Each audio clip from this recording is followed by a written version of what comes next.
Stillman and Company, 1025, 1063 The Game, streaming live on Twitter, Twitch, YouTube, and Facebook Live. We are live from the Busy Bee Plumbing, Heating, and Air Conditioning Game Nashville studios. That is today, First Horizon Park, where the Sounds take on the Scranton Wilkes-Barre.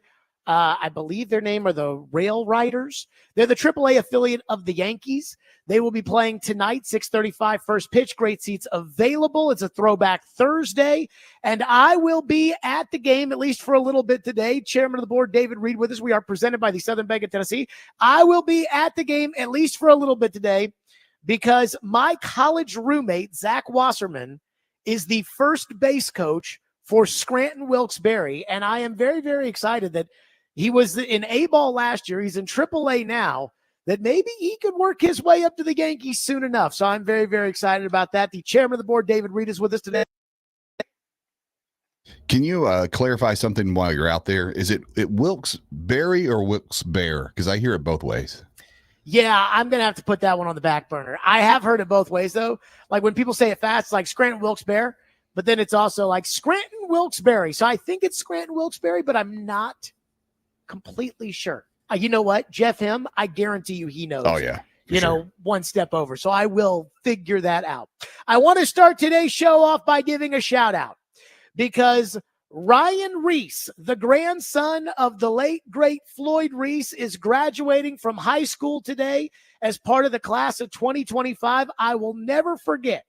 One day we were on the air, and Floyd had his phone out in front of him and said, I have to give a shout out, a birthday shout out to Ryan Reese, his grandson. Ryan, I am telling you, your papa would have been so freaking proud to see you graduate. It's a shame that he didn't, but everybody here at the radio station is sending their best and congratulating you. That is freaking awesome. Okay. I want to start with this. A somber tone today. Yesterday afternoon, after the show was over, I was driving, and Adam Vingan sent me a text, and it was a tweet from Adam Schefter announcing the passing of Jim Irsay, the owner of the Indianapolis Colts. And as I sat there in my car, I was freaking bummed. Jim Irsay was a maverick in the NFL. And I feel like the word maverick is the perfect way to describe Jim Irsay. He was unorthodox, that's for sure. He was a little crazy. But at the end of the day, he was made of the right stuff. The stuff that you want NFL owners to be made of. Why? Because Jim Irsay, even though he wasn't perfect, he cared about people that he worked with. He cared about people who played for him. He cared about employees in the building. But most importantly, no matter what you want to say about Jim Irsay, that guy wanted to win. That guy wasn't just saying, hey, let's go out there, field the team. Let's make our money, be happy with it. And if we lose, whatever. No. Jim Irsay wanted to win. And I understand this is not Indianapolis sports radio where Jim owned the team. And so I can't talk about, stadium referendums or things he did to make us proud or embarrass us or things like that. Because again, he didn't own the team that we root for. But from a rivalry standpoint, I was bummed. Just absolutely bummed.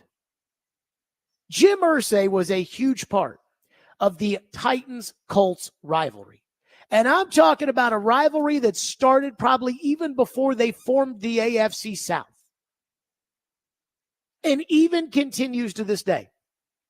A couple of years ago, there was a story in The Athletic where they said Jim Irsay was furious about how the Titans kept kicking the crap out of the Indianapolis Colts. As a Titans fan, I would read that, and I absolutely loved it. After the 1999 playoff game, again, this was before the AFC South. Indy was in the East, Tennessee was in the Central.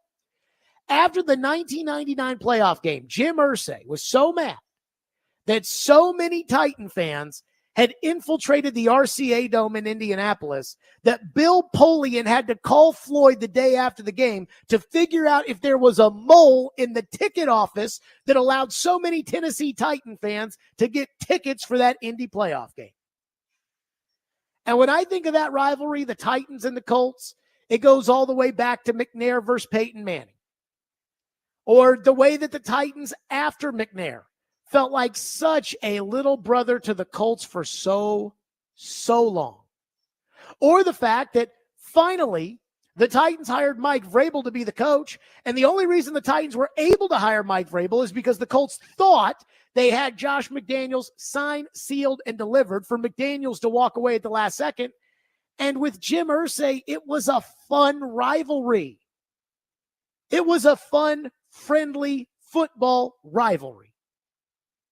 And as an opposing fan, and I guess I'm kind of speaking for an opposing fan base here, but as an opposing fan myself, Jim Irsay was fun as hell, especially for content.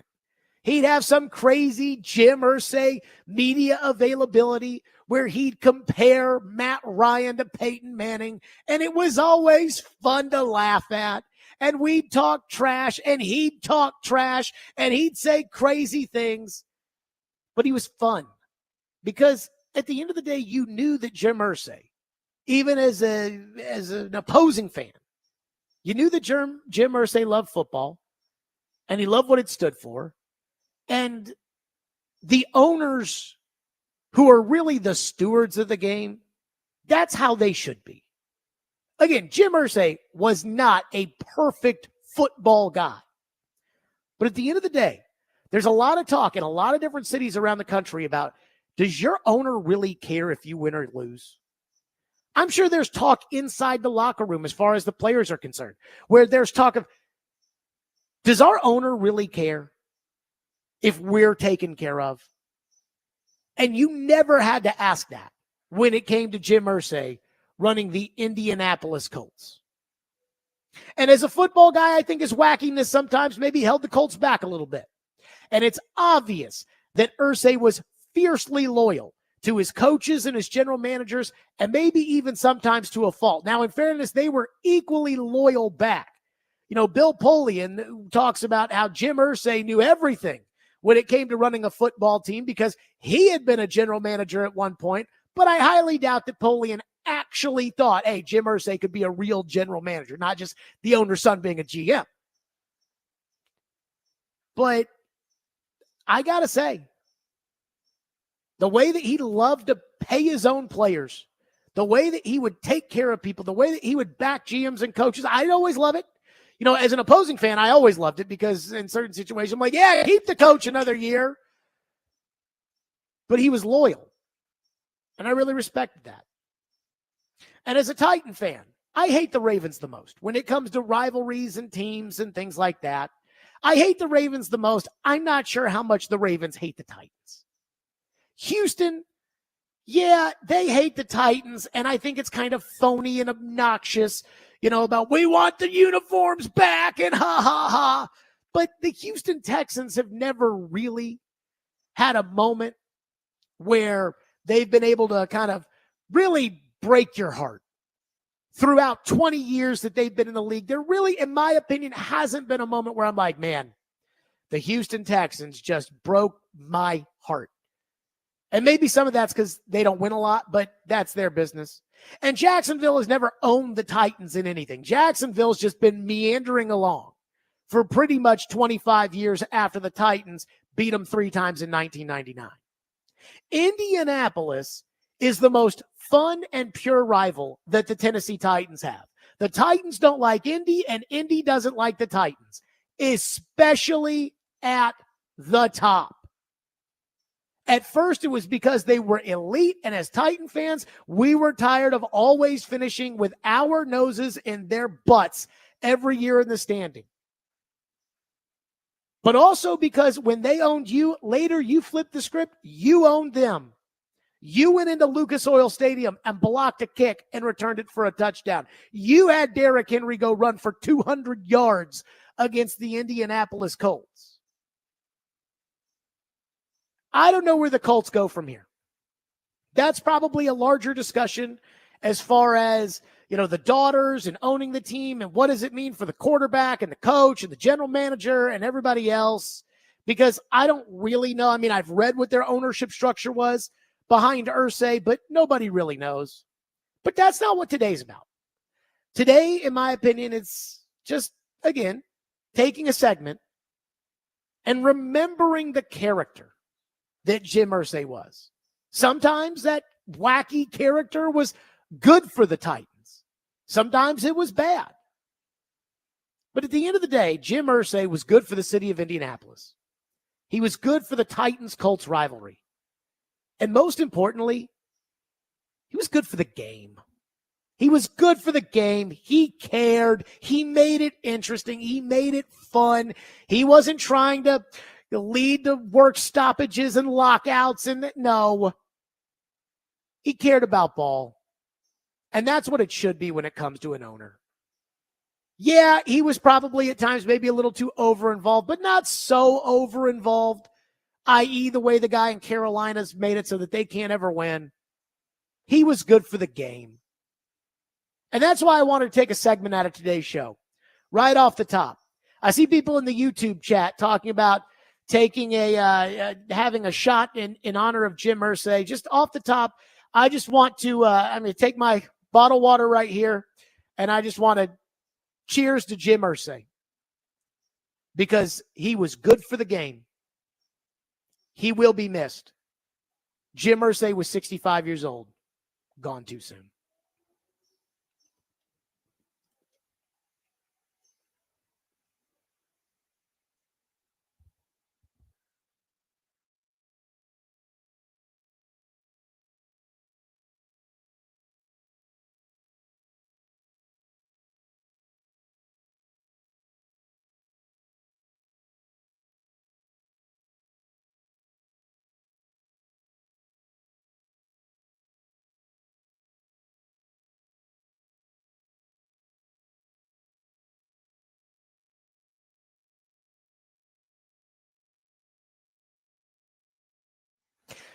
Let's talk about Hiller Plumbing, Heating, Cooling, and Electrical. Those are my guys. Hiller takes great care of my home, and they can do the exact same for you.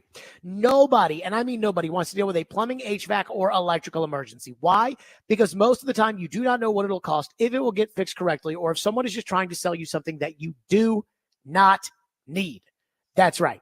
That's why I love Hiller, because when I call Hiller, their experts solve my problems, and they solve them quickly.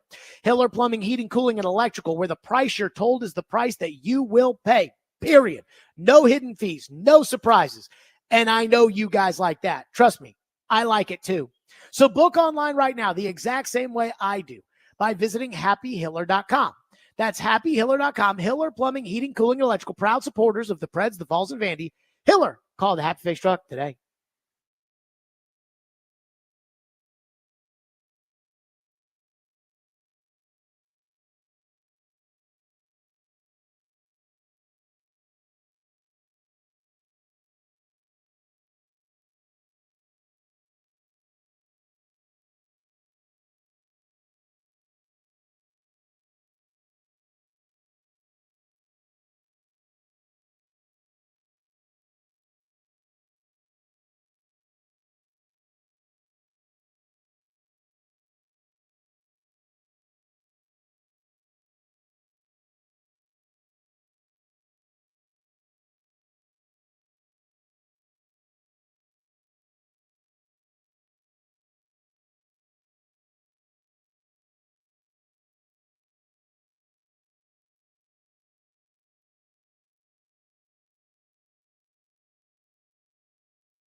Bug, this has been the hot rule change topic this offseason. What's your reaction to the news that the Tush Push survives? I'm extremely happy that it's still around. I was one of the ones that's been against it, guys. I think that if you look at the play, number one, everybody has the opportunity to do it in the National Football League. We've seen the Buffalo Bills try to do it, well, with some success with Josh Allen, but everyone could do this play if they want to. And I thought it would really be unfair to punish the Eagles because they had perfected this play based on their quarterback and his physical structure and how strong he is and based on how good their offensive line is. I get it. It's a quote-unquote dangerous play based on what may happen. But until I see some injury data of something that has happened, I'm going to be where I am now, which is in favor of the Tush Push moving on. Because essentially what this is a quarterback sneak. And there's no effort and there's no momentum whatsoever to ban the quarterback sneak. That was Booger McFarland. Again, the big story around the league, the Tush Push. I mean, it barely survived yesterday.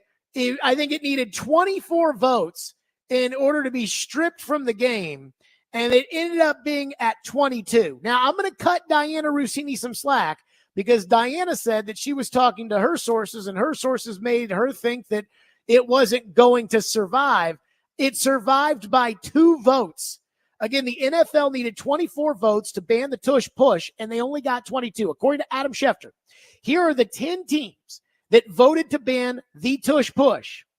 The Eagles, duh. The Ravens, Lamar Jackson, of course.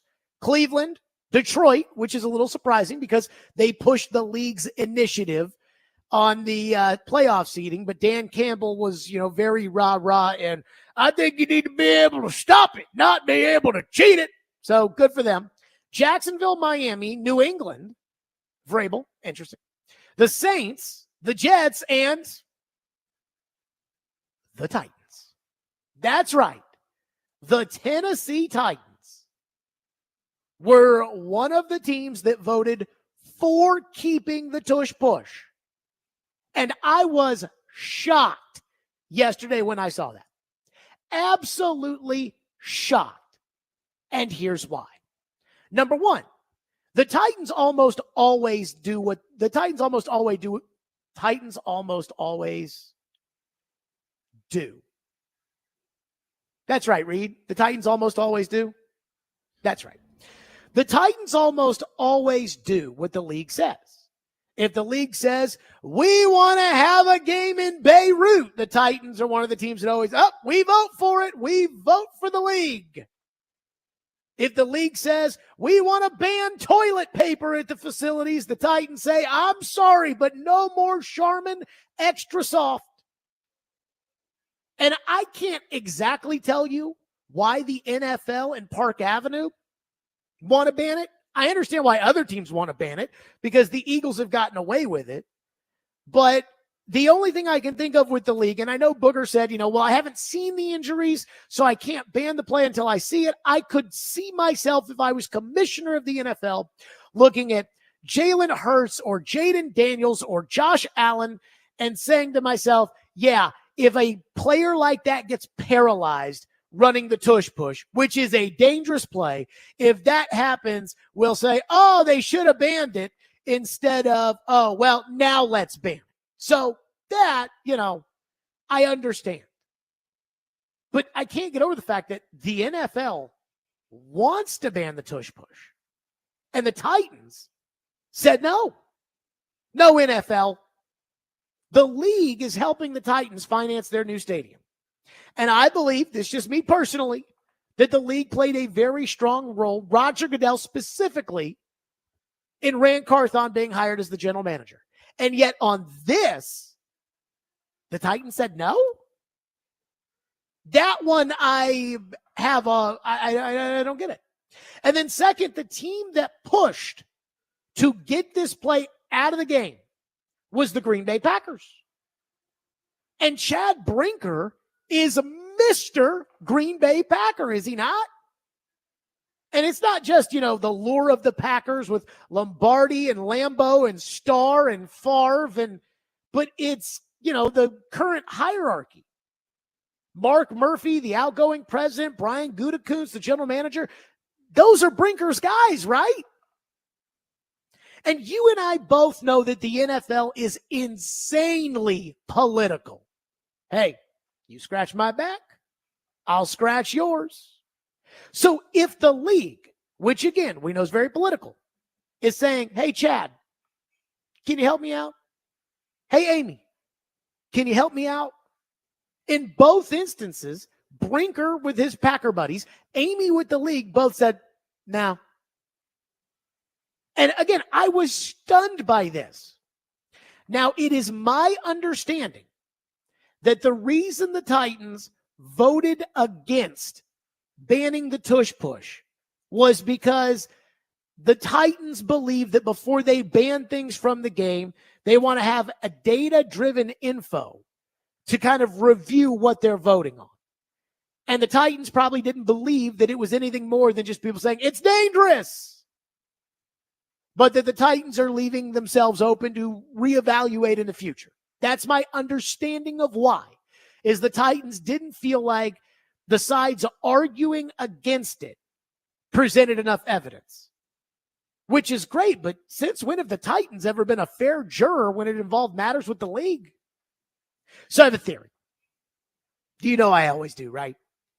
Here's my theory. I wonder if the Titans are looking at this saying, hold on, Cam Ward might be a good fit for the tush push. Cam Ward, Lloyd Cushenberry, this might be the right guy for the tush push. And if Philly can make every 3rd and 1 become a first down, and every 4th and 1 become a first down, and every whatever and goal from the 1-yard line become a touchdown, at an alarming rate, 80 whatever percent it is, maybe they can do the same. They got a 11th overall pick at guard. They got another big fatty up there in the middle in Zeitler. Maybe they're thinking with Cam Ward at quarterback, as naturally smooth and athletic and everything else, maybe it would be advantageous to our young quarterback that we keep the tush push in play. That's my theory. Because again, usually when the league says jump, the Titans reply, how high? And in this instance, the league said, we want to ban the play. And the Titans said, can't do that one for you, Don Corleone. And I got to say, I was surprised. So that's my theory. Again, the Titans are saying, hey, we're open to evaluating, but we didn't feel like there was enough data and info to ban the play from the game. Which, if that is in fact the case, that is very, I'm trying to think of the right way to say this, intellectually honest of them, which I'm not used to saying. 615-737-1025. Add that to the list, 615-737-1025 here on Stillman and Company. Stillman and Company live from First Horizon Park, where the Sounds again are taking on Scranton today. And you can hear that game on 94.9 The Fan. Pregame begins at 6:20, first pitch at 6:35. Sounds baseball on 94.9 The Fan, presented by Twin Peaks and by Family Leisure. And by the way, speaking of baseball, tonight, 102.5 The Game will have the SEC baseball tournament as Vanderbilt, the 4th seed, takes on Oklahoma at Hoover Metropolitan Complex in Hoover, Alabama. First pitch is approximately, because they got games before it, at 6:30 Central. Coverage also available on the Game Nashville app and at theGameNashville.com.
The tush push remains no matter what the Green Bay Packers try to Great do. day.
The tush push remains no matter what the Green Bay Packers try to do. Great day for America, bad day for socialism, right? If you're the Packers, you're socialist by nature, perhaps communists. You want a level playing field. You want everyone treated equally. If the Eagles are too good, you need to bring them down to your level because you can't match them. Unfortunately, this is not, let's say, Karl Marx's Russia. This is the United States of America. And with such a thought, you're going to be shot down.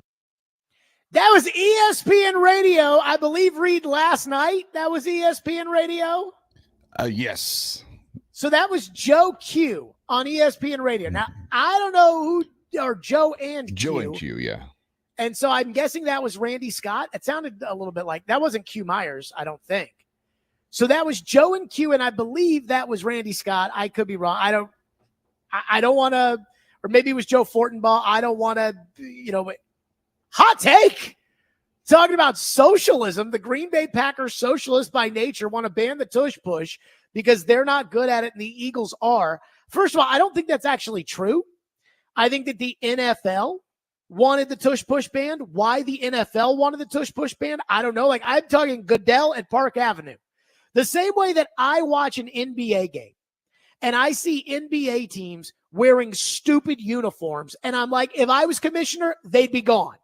Let's say baseball.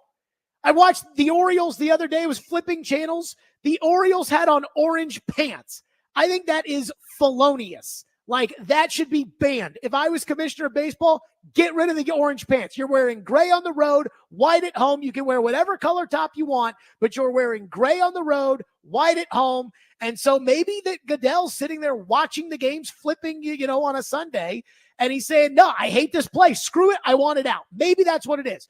But the Packers are usually the conduit for the NFL because they don't have an owner. So I don't know if it was like socialism on the Packers' part, but man, that's a hot take. I like it. Reed actually had a take. I was going to get the phones on this, but Reed, you brought up something that I had not thought about. So go ahead and share it with the people. Yeah, I want to hear the owners reconcile this. If you voted to ban the tush push because you think it's potentially harmful and injury concern for that play to happen on the field, did you also vote for the players to play flag football in the Olympics? Because you can have it both ways. If they're going to get hurt doing the tush push in pads, there's a higher probability that they could get hurt playing flag football in the Olympics. But the only difference is you stand to gain more money from them going and playing in the Olympics and getting that international exposure. So you kind of exposed yourself if you voted to ban the tush push, but to allow your players to go play in the Olympics. So here's my response to that, because I think it's a very fair point. And I don't give two poots about the flag football in the Olympics. Again, people are like, the dream team made basketball a global game, right? Because they went to the Olympics and they played basketball. Flag football is not football. I don't watch the flag football Pro Bowl, and I'm not going to. Now, Fitz was on the show yesterday, and he was like, this is not about you, and he's right. But again, I don't think people in England are all of a sudden going to see Jamar Chase in a flag football game and say, that's a pretty good game, mate. So, that being said, I do think the difference is the tush push with the bodies in there and the quarterbacks sneaking around. And while it hasn't happened yet, I could see a star quarterback getting their neck broken on the tush push. I could see it happening. The worst that's going to happen in a flag football is a torn ACL, a non-contact type injury. So if the owners are saying, hey, we put Justin Jefferson out there, and he tore his ACL and he's out for the year, we have to deal with it. The same way the Boston Bruins had to deal with the fact that Charlie McAvoy got hurt for the season in the Four Nations face-off. That's one thing. Whereas, you're talking about Josh Allen, Jalen Hurts, the guys that run the tush push. Every time I see that play, I'm like, all it's going to take is one guy breaking his neck, and that's going to be the end of that. But it is a very fair point that Reed brings up, where it's player safety. We need to ban the play. Let's go play more football. Let's go play, in the Olympics on flag football. And again, I think that flag football in the Olympics is just asking for a torn ACL. That's just me. But a torn ACL and somebody breaking their neck and being paralyzed are, I guess, two different things, in my opinion. 615-737-1025. Phone lines are driven by WilsonCountyHunter.com. Gino says, is Amy Adams Strunk petty enough to vote against the league's desire because they did not put the Titans in prime time? So anything's possible. I mean, I didn't think Amy Adams Strunk was going to go so bananas after A.J. Brown went off that she turned around and fired the GM. So I have no idea what she feels or doesn't feel and why she decided to do this or not do that. That's her. I don't think the Titans are as bummed about no primetime games as the fans are. When you talk to people who play football, like people that, the coaches and everybody wants to kick off at noon every Sunday. Personally, I like the noon kickoffs. We do the pregame show, which runs from 9:30 to 11:30 when it's a noon kickoff. It runs, I believe, from like 1:30 to 3:30 or from 12:30 to 2:30 when there's a 3 o'clock kickoff or something. I don't like that. And again, this is just me personally, because we're hosting the pregame show while I'm looking at all the other TVs. Oh, wow, the Patriots just scored again. I'll never forget when the Titans were getting ready to go to the playoffs in 2019, and the Patriots lost to the Dolphins while the Chiefs beat the Chargers, and me, Floyd, and Chris were sitting there rooting for that to happen because we wanted to play the Patriots instead of wanting the Titans to play the Chiefs. But I digress. And then I hate Sunday Night Football. I hate when the game ends late, and then I hate it screws up the whole schedule, and I hate Monday Night Football. That's just me and my own personal thing. Fans probably feel different. I don't think the Titans are that upset about no primetime games. Like Amy and Kenneth, and I don't think they're upset. That's just my opinion there. Brian says, just a thought, could the Titans be voting against the league because they're upset about the lack of attention they're getting? Again, another primetime thing. I'm going to say for right now, I don't think so. Again, my understanding is that the Titans wanted more data to be incorporated in a reason for getting the play out of the game or not. That's my understanding. My theory is maybe they can use that to their advantage with Cam Ward. Now, I do believe that the perfect tush-push quarterback is in their division. That's Anthony Richardson, but he may not even be the starting quarterback there. Trevor Lawrence, really no threat for the tush-push. CJ Stroud, not sure he's really a tush-push guy either. but maybe they look at it and say, hey, Cam Ward, this can help us.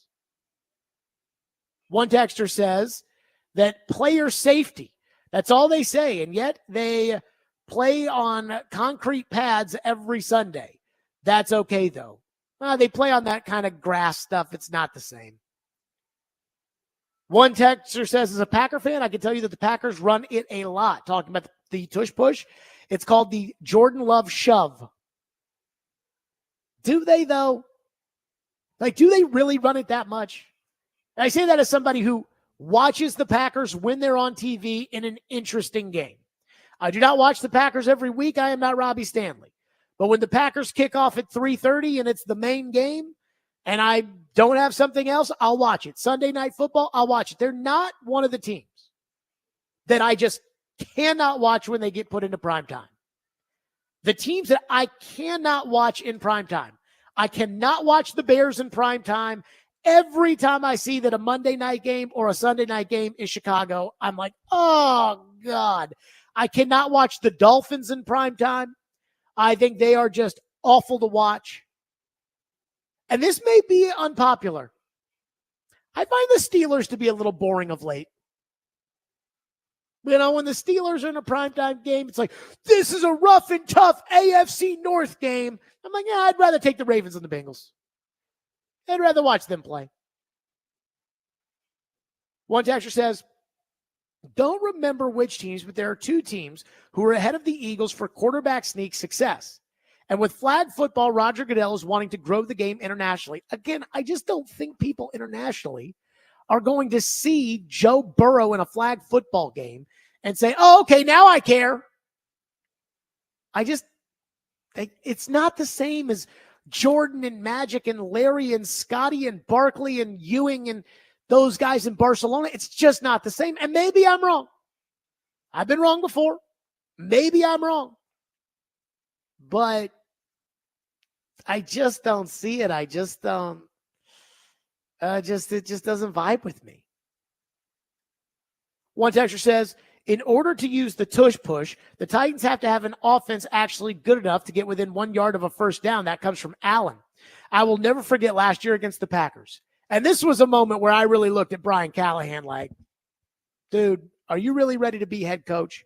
They played the Packers, and there was like a 4th and 1 or a 4th and 2, and they sent the punt team out there, and the fans booed. And I think the fans were booing the offense more so than booing the coach's decision. And Callahan called timeout and then went for it, and they didn't get it. So that's one moment where they were close to getting a first down and didn't get it. Other than that, I couldn't tell you what the rest of the offense sucked last year. 615-737-1025, which is our phone number on the program. 615-737-1025. I have a confession. You know, I made a confession on Monday when I'd been laughing and joking and, really enjoying this Bill Belichick drama. And then I went and bought his book and have been listening to it. That was my Monday confession. I have a confession I've got to make about last night. We'll get to that next. Stillman & Company, 1025-1063. The Game. Again, we are live today at First Horizon Park. Hey, tune in for the Indy 500 right here on 1025 The Game this Sunday. Coverage begins at 10 a.m. and is brought to you by Twin Peaks, home of the 29-degree beer.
to Duchesne, back to Haskin, and then across, and then steered wide. Loose puck, empty net, and they score!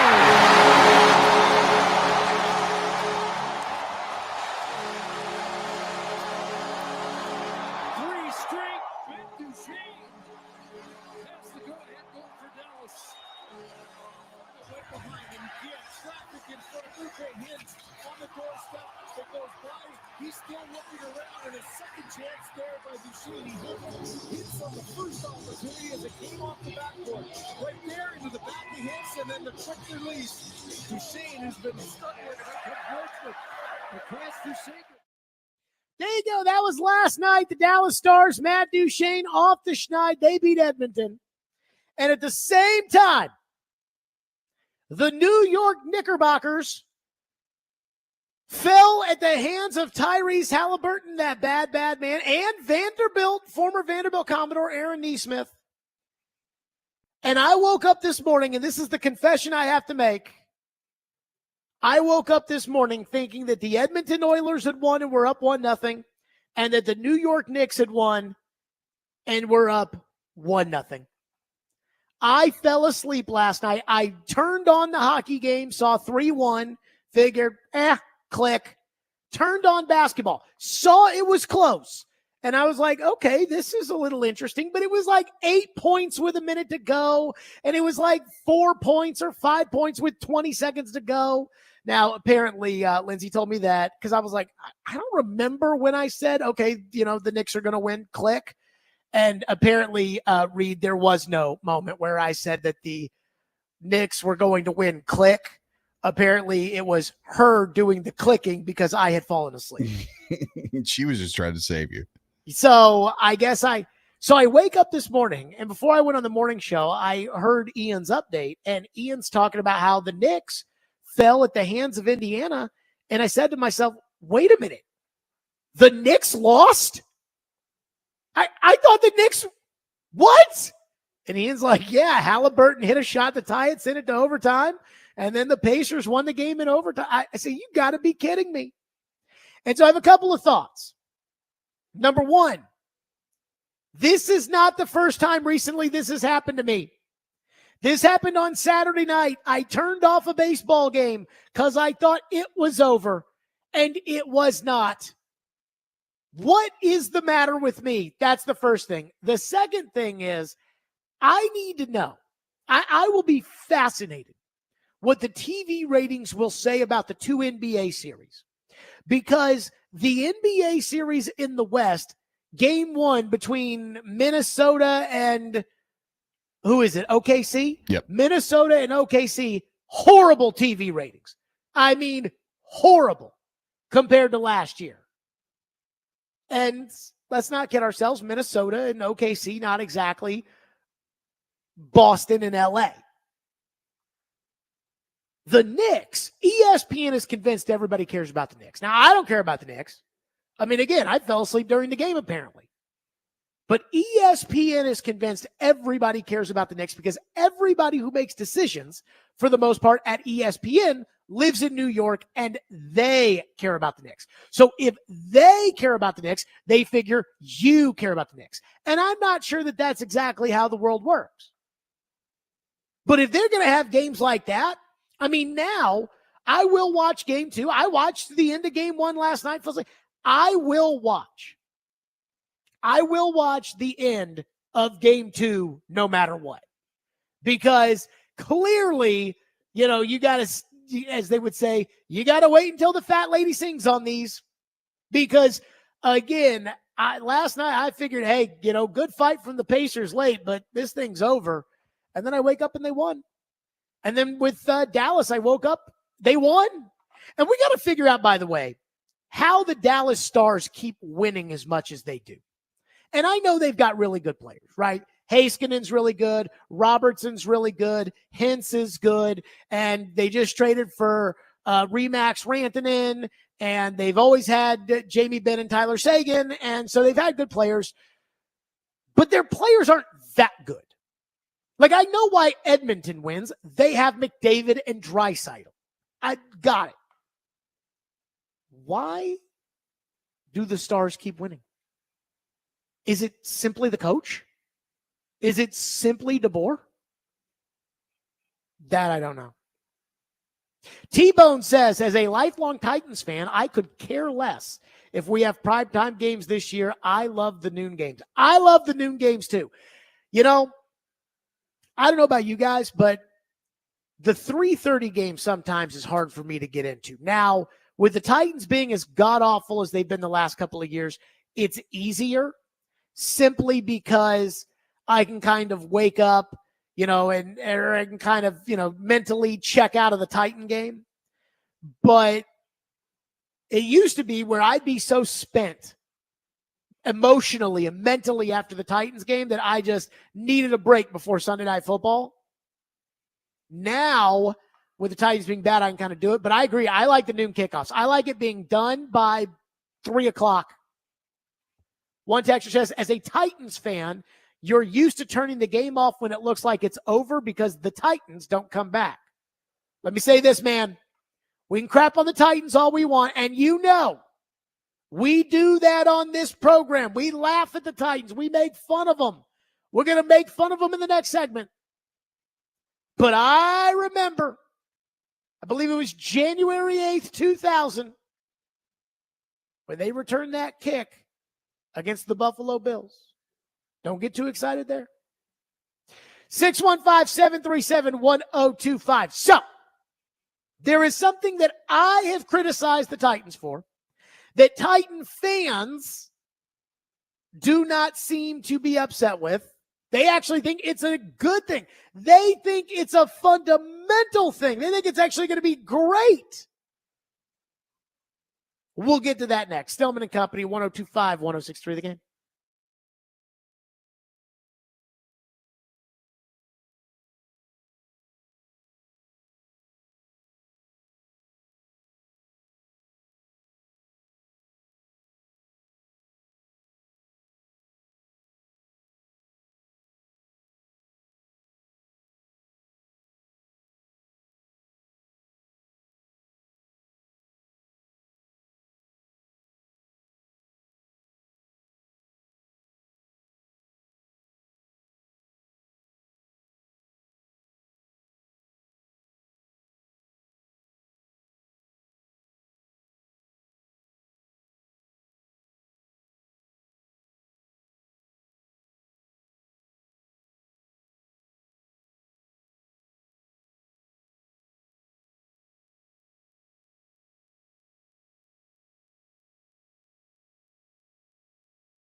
Stillman and Company, 102.5, 106.3 The Game, streaming live on Twitter, Twitch, YouTube, and Facebook Live. We are live from the Busy Bee Plumbing, Heating, and Air Conditioning Game Nashville studios. We are presented by the Southern Bank of Tennessee. Today, we are live at First Horizon Park, where the Nashville Sounds take on Scranton today, 6:35 first pitch.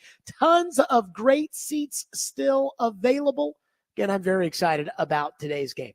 So there's one thing this week that I've made a lot of fun of when it comes to the Titans, and it is Brian Callahan's new offseason approach, saying Tuesday that he thought long and hard about all the mistakes that the Titans made last year. He wanted to kind of reformat the team this offseason, and his grand idea was to take the team, to shake them in a bag, and to make them into 8 separate yet equal teams that have a captain and a co-captain. And again, it's not offense, defense, special teams, but it's team 1, team 2, team 3, team 4.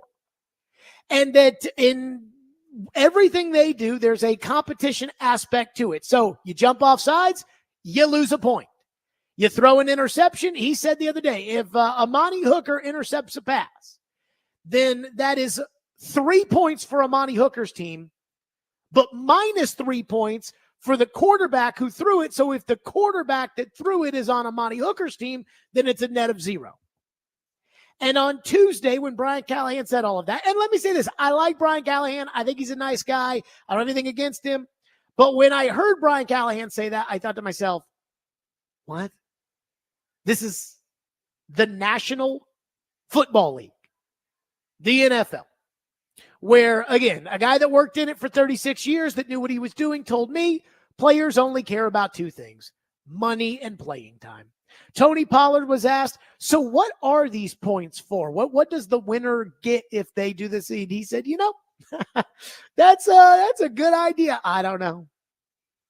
And I also, again, have a really hard time believing that because you lost your team 2 points in that offseason field day competition, that in week 3 against the Colts, it's going to have an added effect. And yet I have been surprised by people that have argued in favor of this transition for the Titans this offseason. I kind of expect this from the usual suspects, the people on Twitter that are just freaking pom-pom waving fanboys. One person said on Twitter, and I had to send it because I was like, oh my God. As the Titans put out a tweet of guys racing, and it says, the competition is heating up. Somebody said, I love what Callie is doing so far. He is focusing on the culture and the brotherhood of the Titans more so than the schemes and the play. It doesn't matter how much talent you have. If the culture is terrible, build the brotherhood first. Building the brotherhood. Is this really how you do that? Playing tug of war? Is that really, I mean, in all seriousness, is that how you do it? And somebody said to me, and I would say somebody who, more in the know than I am, said, I don't understand the hate on the offseason program. It isn't fun and games. They're building discipline on the field and leadership in the locker room. I'm going to be honest with you about leadership. I think that leadership is kind of like a talent. I don't think that you can make somebody a leader. Like, I don't think Vince Lombardi could make Jeffrey Simmons a leader. Jeffrey Simmons is a follower. And so with all of this that you're doing and saying, okay, it'll be this way, and, we're going to develop our leaders. Maybe. But I think leadership comes from people who really have it. And then maybe a coach, takes a guy aside and says, hey, this is what I need out of you to be a better leader. I just don't think, I think there are some guys that, again, no matter how good of a player they are, I don't think you can train A.J. Brown, for instance, to be a good leader. I don't think you could, no matter who the coach was, train Vince Young to be a good leader. Whereas I think Derrick Henry, whether he plays for Nick Saban, Mike Mularkey, Mike Vrabel, John Harbaugh, Jared Stillman, Derrick Henry's going to be a good leader no matter what. But I was kind of surprised because I had a college coach reach out to me today. And the college coach said, when we were talking about this, said, I've never been in a program that didn't do something like that. But I don't know all about the NFL, but it was at times a decent way to measure success and progress and accountability in the offseason while developing leaders and teamwork, all while creating a competitive environment. Other businesses use this version of a point system or whatever to evaluate employees for employee of the month or whatever the case may be. It'd be interesting to hear the players' take. I bet the offseason is the same. They are just placing a value on certain actions, both positively and negatively. So there are actually some people out there that think that this stuff is going to work. That think that what Brian Callahan, again, he sat long and hard this offseason and thought about how am I going to build this team? And I joked that it feels like he popped in the DVD to Remember the Titans and said, oh, Coach Boone, that's what I'm going to do. And again, I'm making fun of that when I do it. I mean that almost sarcastically. But I am a little surprised by people that are saying, no, like this, there may be something to this. Again, talking about, hey, that's how certain businesses evaluate employee of the month. And maybe I'm just wired a little differently. I'm going to tell you, there are probably some dudes in that locker room that are wired like me, and there are probably some dudes, most of them probably aren't. But when it comes to the extra stuff, again, being employee of the month, I don't care about that. That doesn't move me one way or another. You know, in order to win a bunch of awards in the media, you have to apply for the awards. And I've seen a bunch of people that win a lot of awards, Emmy winning, blah, blah, blah. I never get caught up in that because, again, I really only worry about doing the actual job itself. But maybe, again, with the guys that aren't wired like me, maybe they'll learn not to jump offside or learn not to turn the football over because we're doing something fun. I figured you wouldn't jump offside because it's your job to not jump offside. Or that you wouldn't turn the ball over because if you turn the ball over too much, you're not going to play.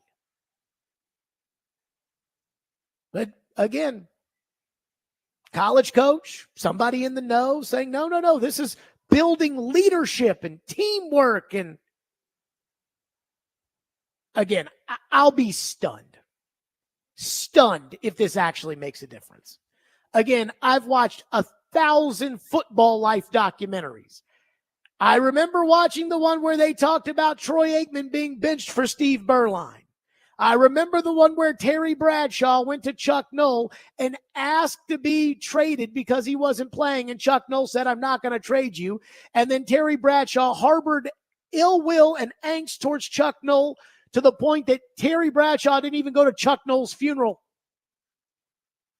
Like, I've seen that. I've never seen any football life documentaries where Terrell Davis or Emmitt Smith or one of these great players sits down and says, yeah, when coach came up with some what felt like corporate gobbledygook bullcrap in order to try to get us to not turn the football over, that is when I learned to take care of the ball.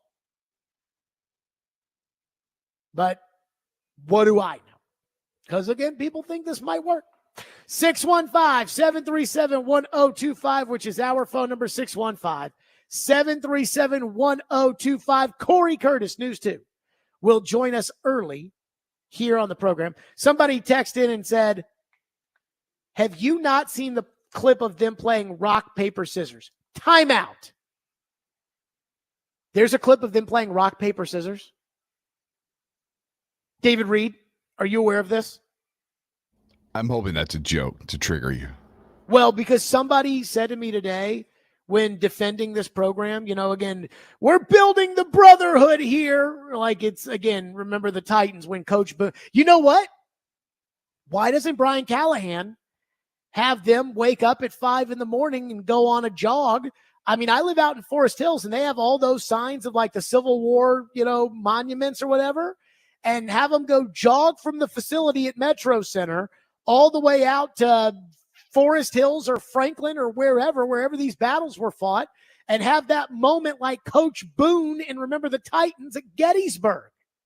Why not do that? But the person that, again, I was talking to that was defending it, saying that, this wasn't about, just lollipops and rainbows, said to me that they don't think that I fully understood it. It's not rock, paper, scissors, and tug of war like social media would have you believe. There's a rock, paper, scissors. Rock, paper, scissors. It's funny. I shouldn't say this on the air, but, whatever. I'm sure the statute of limitations are up. When I was in high school, we used to gamble. Not a lot of money, just like dollars and stuff, but we probably should have been doing that. When I was in high school, we would gamble, and we would gamble on poker and things like that. And it got to the point to where the school was like, hey, you're going to be in serious trouble if you get caught gambling at school. Like, you're going to get in serious trouble. And I will never forget, on a basketball trip, they were, on the bus doing rock, paper, scissors. And the entire team was like all gathered around. And one person, oh, why throw paper when you could have thrown rock? So there was some team building in that, but it wasn't really forced upon us. We were trying to get away with something we weren't supposed to be doing. Rock, paper, scissors. Oh, my God. It'll be shocking. You'll try to buy an orange in town, and you'll be like, wait a minute, I went to the grocery store, and there were no oranges.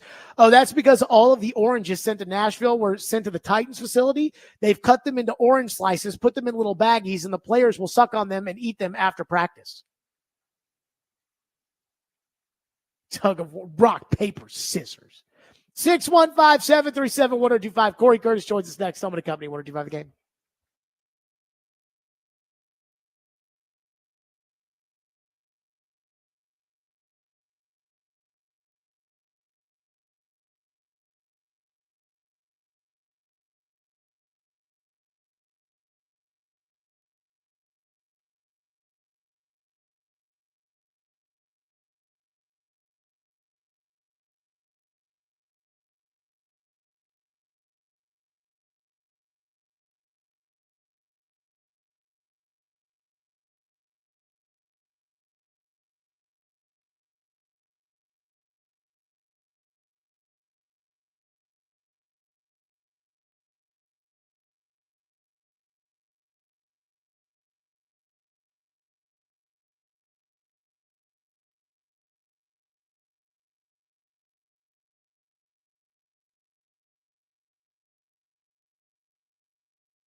This week's Nashville's best deal is Beach Bend Beach Bend Park and Splash Lagoon with a buy one, get one free admission. Beach Bend Park and Splash Lagoon, where parking, tubes, and sunscreen are always free. Get this deal now at theGameNashville.com/deals while supplies last.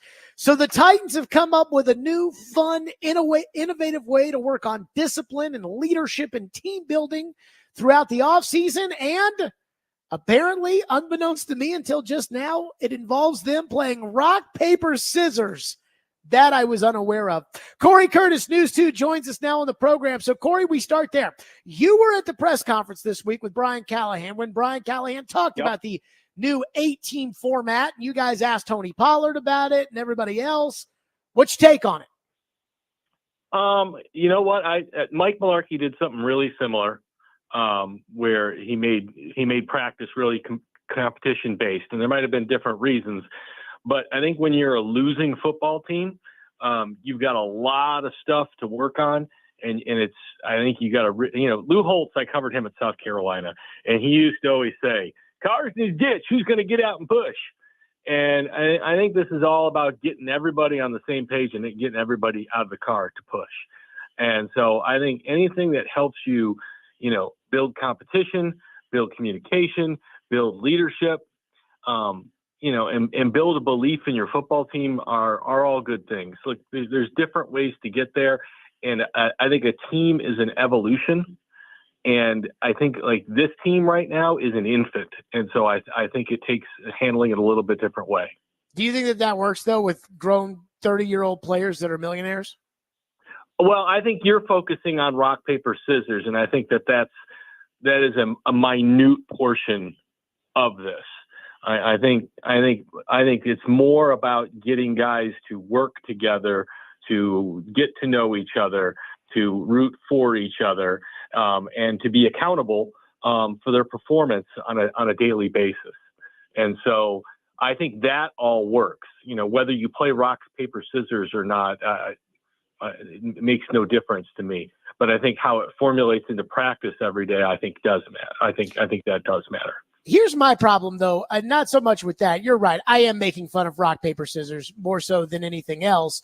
But I don't think that that's what the Titans need. I don't think the Titans lost all those games last year because they weren't a cohesive team or they didn't get to know each other or they didn't care about one another. I think they lost those games because Brian Callahan was so optimistic. Brian Callahan, Rand Carthon, and Bill Callahan were so optimistic that Nicholas Petit-Frere could play right tackle when I knew that he couldn't play right tackle, and would ask Callahan about that. Like, what if these guys show you in camp that they can't do it? And I'm watching these Seahawk practices and I'm like, this isn't good enough. And no, it'll be fine. It'll be fine. I mean, again, I busted your chops over the whole report on the sideline last year where you said that the right side of the line was something they felt good about, but that was something that they said. And I knew that's crazy talk. I watched Skoronski in practice and I'm like, why? I mean, then Callahan get up there. Oh, he's having a great camp. I'm like, I don't think he is. And I think it's too much of that, too much of Will Levis throws one interception in the 2-minute drill against Seattle. And instead of blowing the whistle and saying, get your ass back out there and do it right, he says, good job, guys, hit the showers. And I don't know if he's changing that. I think he's too nice. And I think that's a problem, Corey. And I don't think this solves that. I think this does change that because it now that he is now accountable for that interception on the scoreboard. And there's accountability with everyone on his team, with that interception every day in practice. And everyone will know about it and will be able to continue to see about it because this is a competition that will go on and on. And yeah, there were definitely mistakes that were made on how the team was handled. And, I think they're trying to rectify some of that. But I do think a lot of this, in my understanding, is to address the little things that get you beat. Things like ball handling, ball security, things like pre-snap penalties. Things like alignment and communication, those are all a part of this competition in trying to make those things an everyday thing so that it just becomes a part of life and what you do. Because, they had some numbers last year that were really bad, as far as mistakes that were made. They were, near the bottom of the league, in penalties. You're the bottom of the league and, second and long situations. And so, it's about eliminating a lot of the negatives that get you beat. And if you get beat on talent, it's one thing. When you get beat on mistakes, it's another. And I think a lot of it right now is about having that accountability, to each other every day right now to eliminate the mistakes that get you beat. Do you think this is a real quarterback competition, Corey? Do you think that they're being serious when they talk about splitting reps and not just giving the job to Cam Ward? Well, I mean, look, they said they're splitting reps right now, but they said that would change once they start going offense versus defense in that situation. So I think the split is going to start to change, once we get into minicamp and some of those and into phase 3 here, a little bit. And look, if they view Cam as not ready to go to start the season, that he needs a little bit more time. That still doesn't mean to me that it's an open competition that Will Levis, can win the job. I mean, they need Cam Ward to win this job. But I mean, what week did Jaden Daniels start last year? Was it 3 week or 4? 1. No, I think Mariota started to start the season. No. Jaden Daniels started right away, but Drake May sat the bench and I believe started week 4, week 5. Okay. Yeah. So again, like I said, this team's an infant right now, and this is about the next 10 years, not about, the first month of the season. So if they view him as not ready the first couple of weeks, because they want to give him a little bit more time, I don't view that as a huge red flag. Oh, Will Levis won the competition. It just means they might want him to have more time. Because look, if Will Levis beats out Cam Ward, you got huge problems. And that's not me slighting Will. It's that you just spent your first pick of the draft on this guy. You've bet the farm on this guy. You turned down a huge trade, that this guy was going to be the guy to lead you. Now, teams have overcome that in the past. The 49ers had a colossal trade for Trey Lance that didn't work out, and they still managed to get to the Super Bowl. But they're kind of an outlier, I think, there. So, they need him to win. I think the expectation is that he will win. It's just, I think it's just not anointing before anybody's ever done anything. I think he wants to go out and show his teammates that he's the guy. My guess is they're not worried about him proving that he's the guy. That they're very confident that he will do it in short order. Well, if we're keeping score here and the score is to hold guys accountable, what if Levis or Brandon Allen have a higher score than Cam Ward? Well, then they've got a better chance of staying on the football team. I think that their score is one thing, ceiling and growth and what they create, are another. But I think, look, those scores matter as to how you're performing.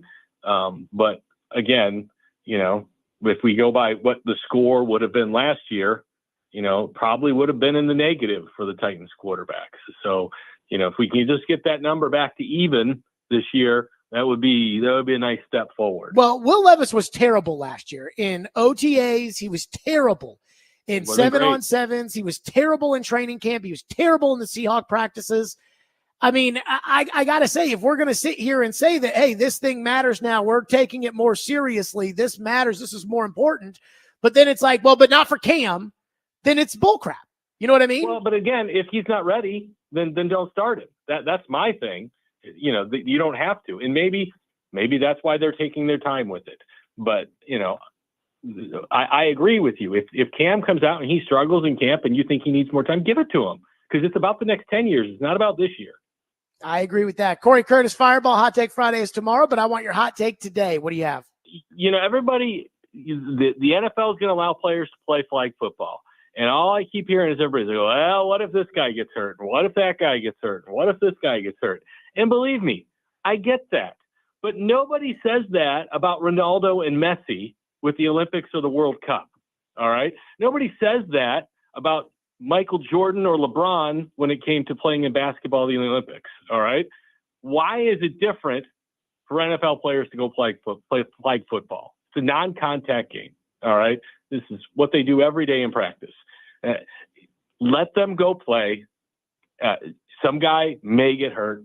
It may happen. It may indeed happen. But you know what? It also happens in training camp. So we could just eliminate training camp for that aspect as well. Let them go play. Stop freaking out. Other sports do it, and everybody's okay. Yeah, I'm not sure I care about that, about the injury thing with playing flag football as much as I'm more worried about how I don't care about it. I mean, like I just, you want to go play flag football, do it on your own time. But I guess that's what they're doing. Corey Curtis, Well, News 2. The Go ahead. NFL cares about it because it's about money and it's about marketing their players to other countries. Yeah, I don't think that, I think they think this is going to be like the dream team in Barcelona. And I don't think that, but that's just me. Corey Curtis, News 2, as always on the program. Corey, great stuff. We'll talk soon. Thanks, man. Yep. Coming up next, something that many of you wanted that Amy Adams Strunk was not going to do. And it feels like you're going to get to see it. I'll explain. We'll get to it next. Stillman & Company, 102.5, 106 The Game.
Houston was offering picks 58 and 79 to go along with a third-round pick in 2026 for 38, where the Patriots took Trayvon Henderson. And you could hear it right there where Elliot Wolf has the phone and he puts the phone kind of down and says, or, puts it down or gets off the call and says to the guys, you guys want to do this? Asking Vrabel and Cowden. And between Vrabel and Cowden, they sort of look over Elliot Wolf and are like, yeah, we should do this, meaning making the pick. And they just put in the card on Trayvon Henderson. And that's when Elliot Wolf turns around and says, get Trayvon Henderson on the phone. And that's what they were doing pretty much the whole time. Elliot Wolf was in the middle on the phone, and Cowden and Vrabel were on either side of him, talking over him, basically, trying to figure out what to do. And then they would tell Elliot Wolf what to do, and Elliot Wolf would then say, okay, you have a deal. Or he turned around to one of the lead scouts there, Cam Williams, and says, okay, get Trayvon Henderson on the phone. If you're just watching it casually, he's the secretary. You would think but you would think it's, hey, the power structure, Vrabel, Wolf, Cowden, and the three of them are up front making the call, and it's those three collaboratively. It is not.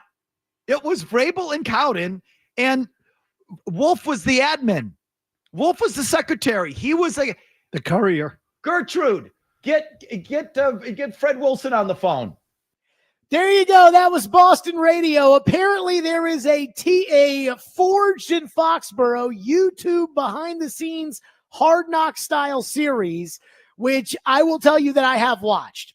And that is called Forged in Foxborough, and it's kind of, behind the scenes with Mike Vrabel, the great Mike Vrabel, as head coach of the New England Patriots. And that right there, they were talking about the draft room and the structure, and the takeaway that they had, that's 98.5 The Sports up in Boston, the takeaway they had in that cut right there was Elliot Wolf, who is supposedly the vice president of player personnel, kind of the de facto GM, he's not doing anything.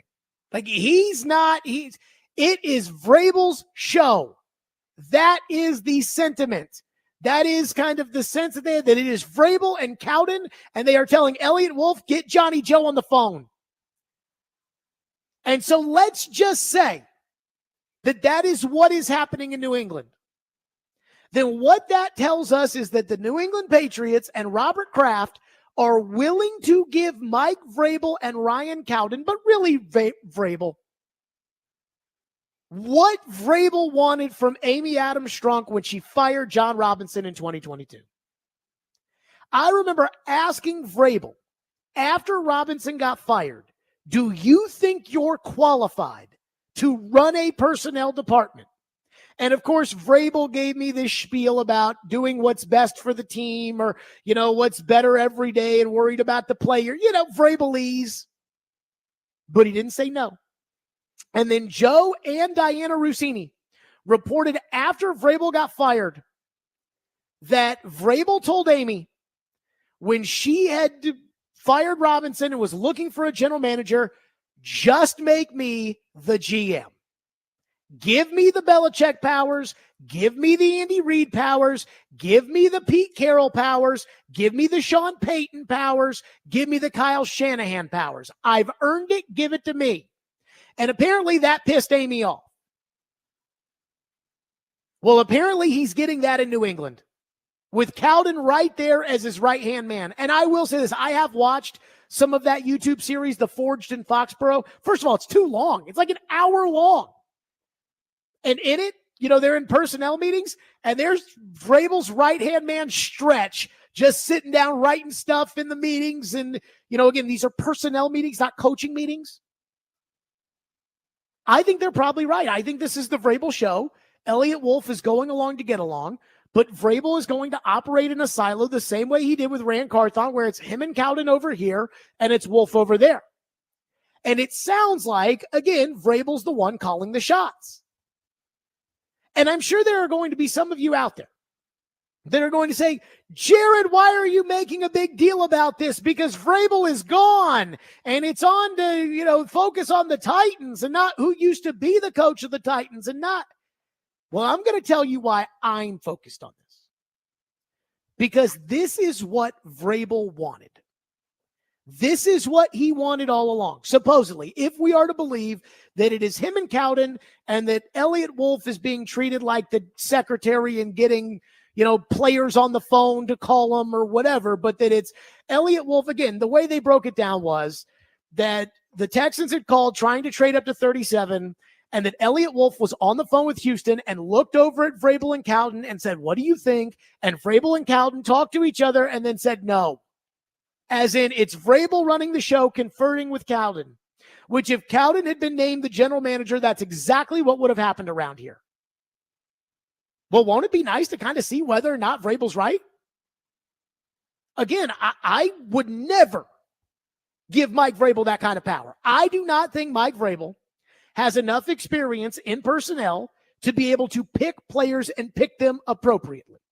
I just don't believe it. That's me.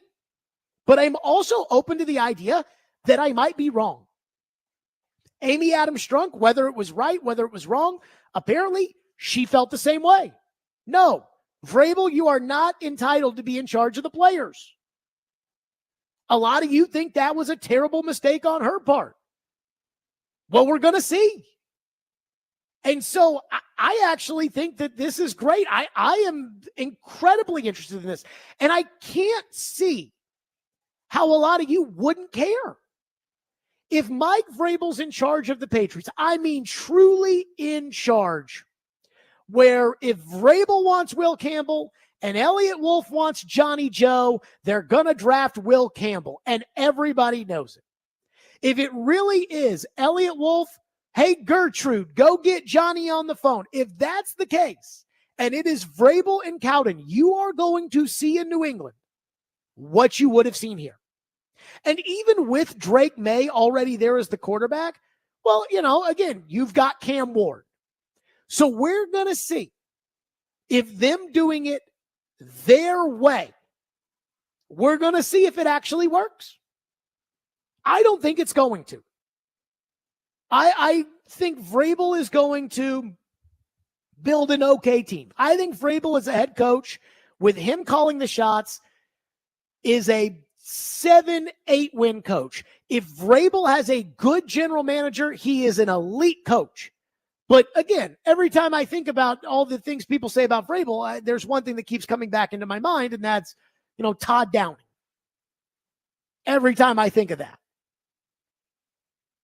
But again, it sounds like, and I would say if we took a vote at the time that Robinson got fired, and we took a fan vote, a referendum, and we said, okay, here are your options. We can either have Amy and her crew go find a general manager and put them with Vrabel and say, okay, here you go, which is what they ended up doing. You two, hold hands, work together. That's what's going to happen. You can do that. You can fire Vrabel so you can start completely fresh, go get a general manager who then hires the coach, everything else. Or Vrabel's in charge and Cowden is going to run the personnel department at the behest of Vrabel. I could be wrong about this. I think the majority would have voted that they would have voted put Vrabel in charge. And Amy wouldn't do it. I'm not against it because I wouldn't do it either. But with a lot of things in life, we always have these moments where we say, well, if this had happened, then I think that would have happened. And there's no real way to know. But it seems like we're going to get to know now. Like, did the Titans make the worst mistake of all time in letting the great Mike Vrabel go off and run the operation? Because, again, this is what it sounds like, is that it's his operation with Ryan Cowden right there as his right-hand man. And I've told people, I'm like, again, the report was that Vrabel went to Amy and asked to be the general manager. Amy was turned off by that. and actually had considered firing Vrabel too to start fresh. I don't really believe that, by the way, but that's the report, is that Amy had thought about firing Vrabel and, just clean start anyway.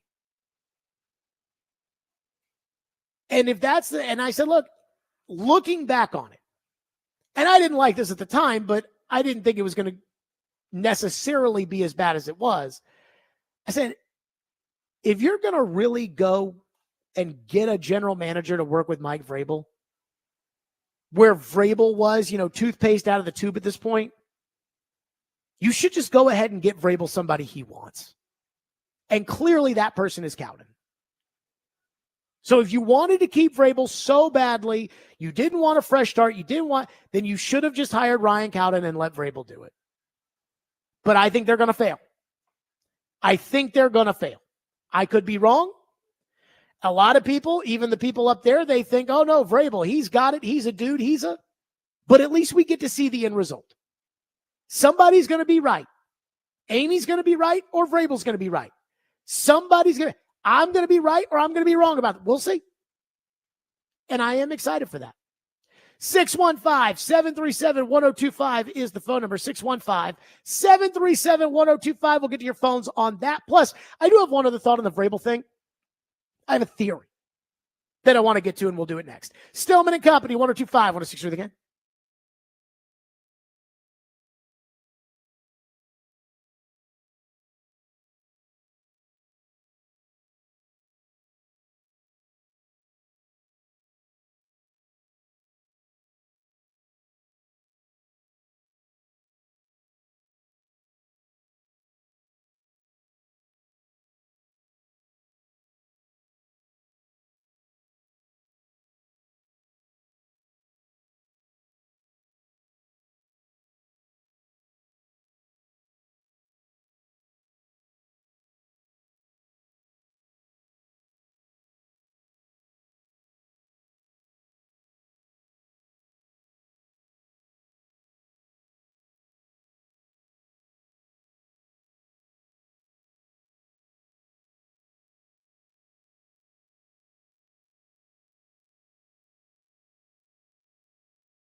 This is a passing camp. This is a non-contact camp and time of year.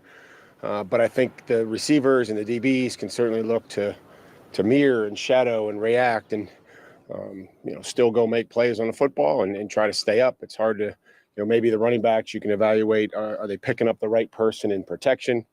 Not necessarily sure if they're going to be able to block them, but are they getting the right guy? Quarterbacks, operation, the urgency in which we practice are things that are important. Our tempo, the way that we finish plays, our effort, and continue to build the identity. Are we taking care of the football when we're running with it in the open field, things like that. That was Vrabel. I think you've heard all those things before. I've heard them too. One thing is incredibly obvious when it comes to Vrabel. He's not changing. He thinks everybody here was stupid, and he's going to do things the exact same way. And now it sounds like he is in charge in New England, which, again, I welcome. I want to see, was I right? Was Amy right? Vrabel can't run the operation, or are we wrong? And that he's going to have a run in New England like Belichick did, and we're going to feel like the fans of the Cleveland Browns watching him win Super Bowl after Super Bowl. So somebody texted into the text line and said, who cares about what Mike Vrabel? Can we talk about the Steelers dynasty from the 70s? And somebody else said, I don't care about the people that aren't here anymore. Well, shouldn't you? Shouldn't you care to say, hey, our organization decided that Mike Vrabel was not good enough to be able to run the operation the way Sean Payton can run the operation for the Denver Broncos. Were we right or were we wrong? Let's see. Do you not care about that? I care about that. And I have a theory when it comes to Vrabel. And my theory is people get caught up in the character. If you were to cast a football coach in a movie, it'd be Vrabel. The bravado, the personality. I see all these things. I've been listening to Belichick's book. I know. But I've been listening to Belichick's book. And the most important thing that Belichick says that he preached when he was the coach was put the team first. How many times have we heard Mike Vrabel talk about putting the team first or the way you treat the team? That was like one of his core, if not the core principle. And I keep saying, he's like Belichick. Too loyal to his assistant coaches, thinks he's the smartest guy in the room, works really hard for sure. And everyone's like, well, he's got a personality and Belichick doesn't. Okay, that's it. That he played. But eventually that wears off. And the one thing I cannot get over when it comes to Vrabel, and everybody in the national media and everybody tells me, oh man, Vrabel, this guy, he's such a good coach. You will see. Todd Downing. I just can't get over that. If Mike Vrabel is such a good coach, you explain why Todd Downing stayed on the coaching staff as the OC after that first year when they lost to the Bengals in the playoffs. They threw 3 interceptions, and he brought Downing back as OC. Phone lines driven by WilsonCountyHyundai.com at 615-737-1025. Eli says John Robinson was a better GM than Mike Vrabel was a coach. Personally, I believe that, but I know that people, Vrabel, good, Robinson, bad, but I do, in theory, believe that. One texter says, Vrabel is not smart. He told you that himself. Yeah, I think he was trying to be self-deprecating. Vrabel definitely thinks highly of himself. He is going to flop horribly in New England unless he calls his buddy Tom Brady to slap some sense in him. Even that would still leave him in the same problem that he has right now, which is that he's not very smart, and that doesn't work in the NFL. Being not smart works in the NFL. You don't have to be a freaking Rhodes Scholar to be successful in the NFL.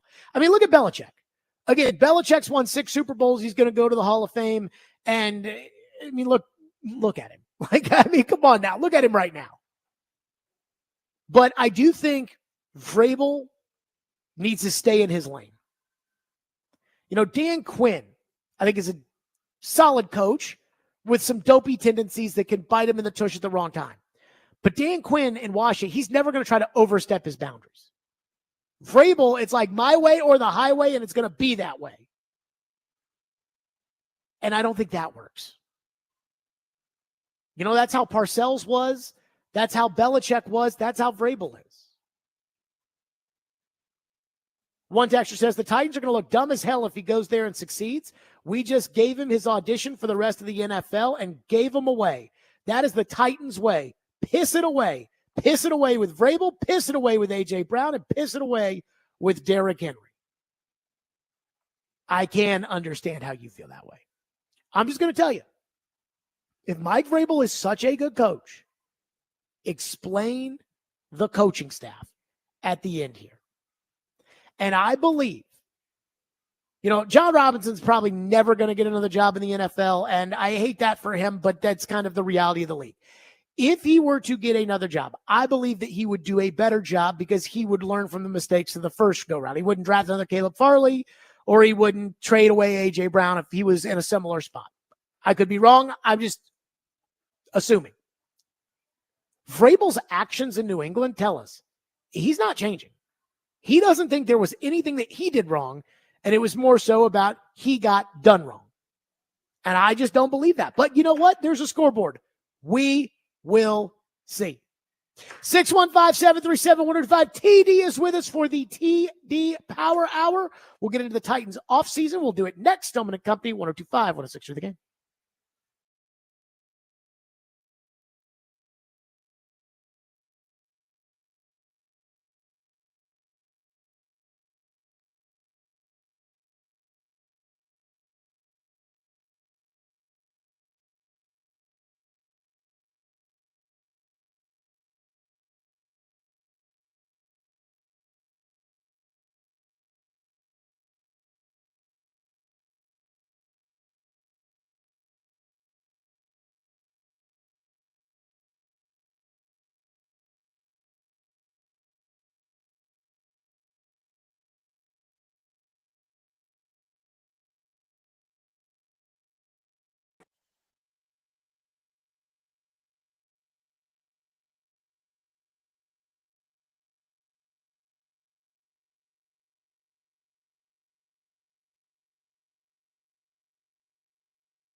See, I knew there was a reason why I like Shador.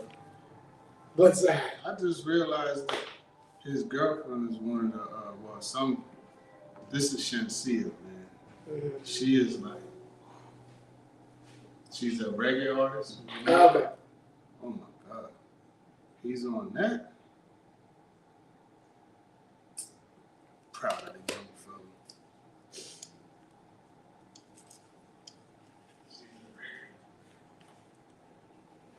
Who's that?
Stillman and Company, 102.5, 106.3 The Game, streaming live on Twitter, Twitch, YouTube, and Facebook Live. We are live from the Busy Bee Plumbing, Heating, and Air Conditioning Game Nashville studios. That today is First Horizon Park, Sounds, and Scranton. Tonight, 6:35, right here, first pitch on 94.9 The Fan. And we, of course, are presented by the Southern Bank of Tennessee. It is a Thursday at 4 o'clock, which means it's time for the TD Power Hour, joined by Turron, Davenport, ESPN. TD, how are you? Man, I am doing great. We got a beautiful ballpark. It's a beautiful day. Got to look at the roster. Dominic Smith, Cookie Carrasco, former Mets. So I'm going to stay and watch this game. So it's funny that you say that because today, every day that I talk to David James, he always says, I'm just enjoying this beautiful day. And today he was like, it's just a beautiful day. I'm like, today it actually is a truly beautiful day for baseball. Yeah, absolutely. It's also a beautiful day to play some rock, paper, scissors, TD. Well, okay, let's start with this. The offseason, Brian Callahan, his new plan is 8 teams. What are your thoughts? I like the situation. I think it's great to encourage competitiveness. And you got to remember how these guys are wired. Like, whether it's rock, paper, scissors, shoots, whether it's, walking in the hallway, who can walk faster. Like, they want to compete in everything. So why not take that and put them in a situation where you're competing, but in the midst of the competition, you're emphasizing a certain thing. And one of the things that I've always seen is the results that you get are always from the things you emphasize. Harold Landry, he spoke a month ago, his first press conference with the Patriots. He said there was never a situation that I was in where I wasn't prepared. Guess where the Titans were typically good at? Situational awareness. Guess how many times I seen Vrabel drop the football and say, hey, it's 3rd and 6, 47 seconds left. We're down by 4. We need a first down and eventually a touchdown. And they drive down the field and do it. I think when you look at this team, there were so many different things like penalties. How many times did you see they have a big play, right? And there's momentum, and it's 1st and 10 on the 17-yard line, and your guy, PT, as you call him, jumps offside, false start. And now it's 1st and 15. Now you're behind the chains. Well, these are things that they're emphasizing, right? Mental errors. They're emphasizing things like, pre-snap penalties, post-snap penalties. How many times we saw Jeffrey Simmons, Big Jeff got a temper, right? How many times did you see where they had a stop on 3rd down and it would have been force the team to punt or force a field goal, but you saw Jeff after the play smack somebody or something, and now it's a first down. The drive continues and they score a touchdown, and they end up losing the game by 2 points or something like that. Sure. So these are all things that they're emphasizing and focusing on. So it's not only forcing competition, it's also forcing guys, emphasizing things that would normally win ball games, right? Plays and penalties and things like that. But then on top of that, how many times have you talked about, there not being enough leadership there, right? Sure. Now, I don't know. We've known each other, 7 years now? I was like 10 years, somewhere around there. So you know me pretty well now. So if I were to give you advice now, you would take it a lot differently than when we first met, right? Sure. Or earlier in our relationship. Well, this thing called the 4 H's, the hope, history, heroes, and heartbreak. This allows and it forces guys to know each other. And it's funny, The Coach Boone. You laugh to it, but here's the thing, right? If you look at it, most of the times these guys, they don't connect as much, overall. Like, you always have a couple homies or something on your team, you know what I mean? But this is kind of forcing it. Split up in 8 teams, and it's just randomly selected. You got Tony Pollard and Tavondre Sweat, I think, on the same team. These are guys that probably wouldn't mix too much, but now they're forced to mix. And who knows, maybe Tony Pollard and Tavondre Sweat had a similarity in their upbringing, and now it's a connection, right?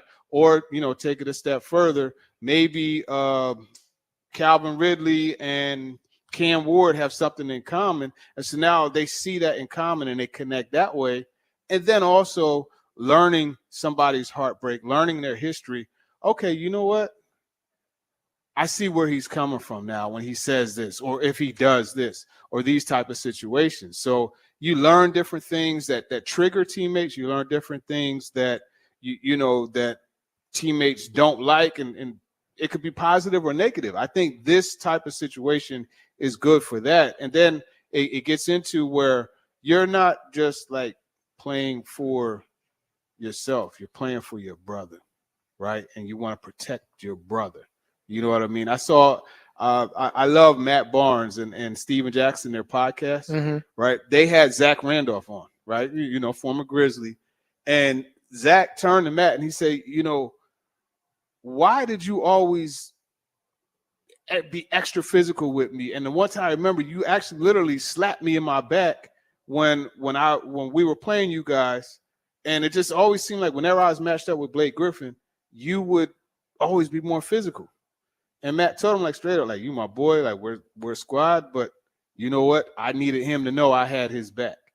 You see what I'm saying? So that connection, like that doesn't come just, hey, we go to the facility together, we shoot baskets, or we get on the jugs machine and do what we do and then leave. That doesn't come that way. It comes from getting to know someone actually. And even in this situation, like, you know me, I know you, our back and forth is better because of our relationship. Sure. You know what I mean? Yeah. So those are all the things, and I get it, like, remember the Titans and all that type of stuff, but it's bigger than that. I'm not saying that they don't need to be a close team, and some of the best teams, I think, always find a way to come together, for some reason. But when it comes to, like, PT not jumping off sides, like, he should not jump off sides, not because there's some sort of fakakta point system that they're playing for. It's not a fakakta point not system. jump offside because it's his job. But again, you're missing the emphasis. Yeah, it is his job, but it happens a lot. And that's just one example.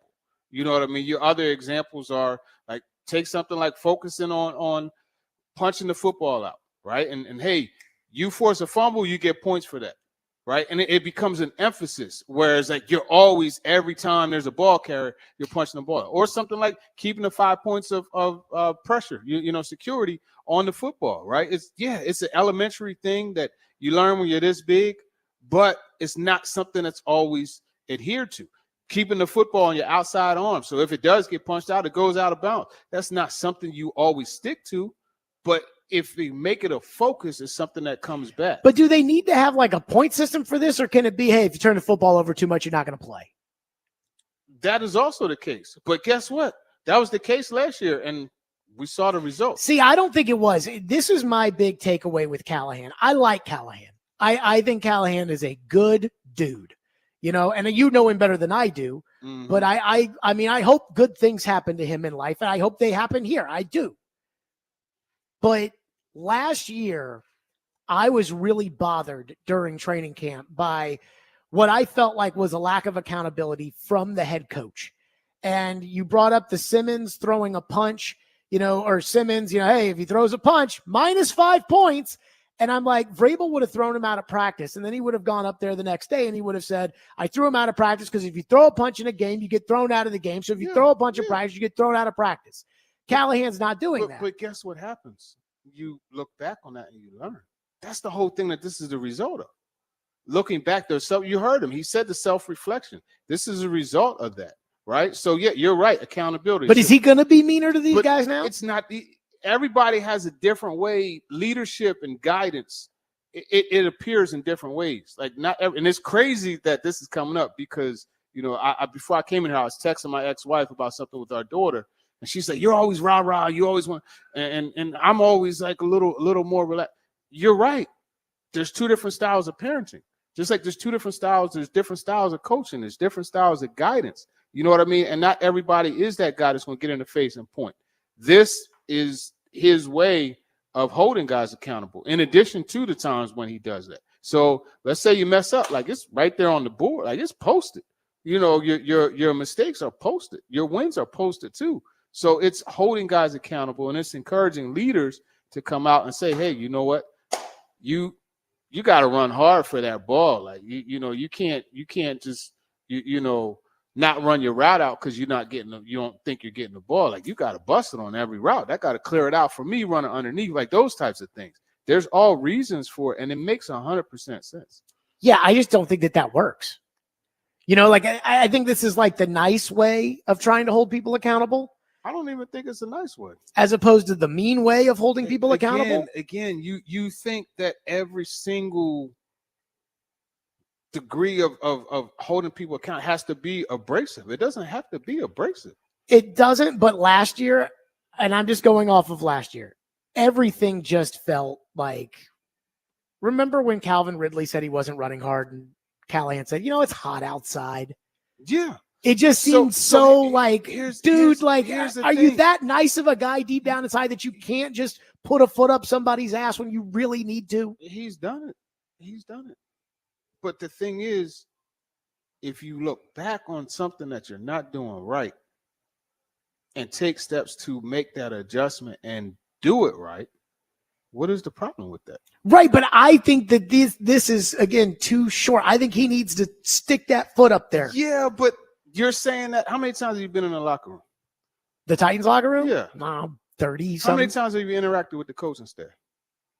Handful of times. Right. So you're saying that from a perspective of not like knowing, and I'm not even saying like I'm not anybody's best friend or anything like that, but I know these. I don't really think that, hey, they need a consistent foot up there behind or that type of stuff. I think the way that this is a good way, and it's encouraging them to compete. And again, it's focusing specifically, it's emphasizing the results you get are what you emphasize. I can't stress that enough. There were so many times last year where I felt like, again, I don't want to keep bringing it back to Vrabel, but I do feel like Vrabel kind of represents the mean coach. What happened at the end of Vrabel's tenure? What happened? Well, it all fell apart. Right, but what was it? What were some of the things that were coming up? Losing the locker room. Well, you look at Tierra Tart, right? They had to get rid of Tierra Tart. He asked for it, right? Because of it just got too much. And my thing is that iron fist way of rule. It's cool as long as you're winning. But when you're not winning, that's not a culture builder. I agree, but like there were things last year that I saw that I'm like, this is just completely unacceptable. Absolutely. And Calvin Ridley complaining after the Colts game about his touches when he had got 9 targets and didn't catch one ball and then was like, but I'm not getting targeted early enough in the game. Mm-hmm. And the next week they go to Buffalo, and at Buffalo, it's like clearly there's an effort to placate Calvin Ridley to get him the ball early. To me, that sounded like he threw a tantrum and then got rewarded for it. And I don't like that. And that, I think, is, again, that would have never, what Calvin Ridley said, getting 9 targets and still complaining about it, how would that have gone with Mike Vrabel? It wouldn't have gone well, obviously. But they're two different people, right? I can't expect you to talk on the radio the way I do, and I can't expect myself to talk on the radio the way you do. There's different styles. But the bottom line is the end result is what you're looking for. And then even like you look at the Ridley situation, just to bring some clarity for you to that, I understand his, despite getting 9 targets, not being happy about not getting targets early in the game because the game plan was to get him the football. The play calls, he was first in the reads, but for whatever reason, it was moved past and on to the next read. And here it is like, like I'm out here, like I got the coach dialing it up for me. I'm running my route hard, but I'm not getting the ball. So there's always things behind it. And I'm not excusing. Let me be clear. I'm not excusing. I'm just explaining. So how many nice coaches, and we'll pick this up on the other side, 615-737-1025, and we'll hit your phones at the end. How many nice coaches does it work for in the NFL? Because one just won the Super Bowl. We'll get on that on the other side. Stillman and Company, TD's with us, 102.5, 106.3 The Game.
That's something that I kind of like that we've been doing. It just makes the team get closer, building that connectivity. Just kicking it with guys outside of football, outside of X's and O's. Just learning about your teammates, learning the backstories. Just doing things outside the facility with the guys. So it's a great thing for the team in the long run. Have you been scoring some points? What was that? Have you been scoring some points? Yeah, we got a good score right now. Who's on your team? It's about 10 or 12 guys right now. So, yeah, got about 10 guys on my team. And, associate captain of your team? Right now, I'm the captain of the team. The associate captain is T. Sweat. That's a good question. I'm not sure what the prize is. I just know guys are competing, making it fun, and it's a good thing to have that, that fun energy around the building. There you go. That was Tony Pollard this week. So I asked the question about, does the nice way, the Brian Callahan way, does the points for securing the ball, points for intercepting a pass, points deducted for throwing an interception, instead of just saying, okay, fine, PT, you're too bad, go sit on the bench. Does that actually work in the NFL? And how many nice coaches? This staff literally told PT. Let me stop using your nickname, Nicholas Petit Ferrer. This staff actually told him, "You're not good. Sit the bench." And then they took it a step further and said, "You're not doing well. Don't even bother to put my uniform on this day." So you're saying stuff like it's not happening, but it did happen. Right, but they did it too late. Like, PT struggled in training camp, and then they denied it, and whatever. But look, I will say the nice guy thing works.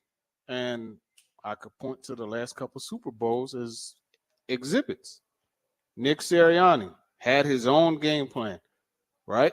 He was open enough to these guys. I thought Sirianni, after his first press conference, was a complete and total dope. Okay, so let me finish. He was willing to be adaptable enough to the point where you got the offensive line and say, "Hey, look, man, like, I know you want to showcase Jalen. I know you want to showcase AJ, but we got to run the ball."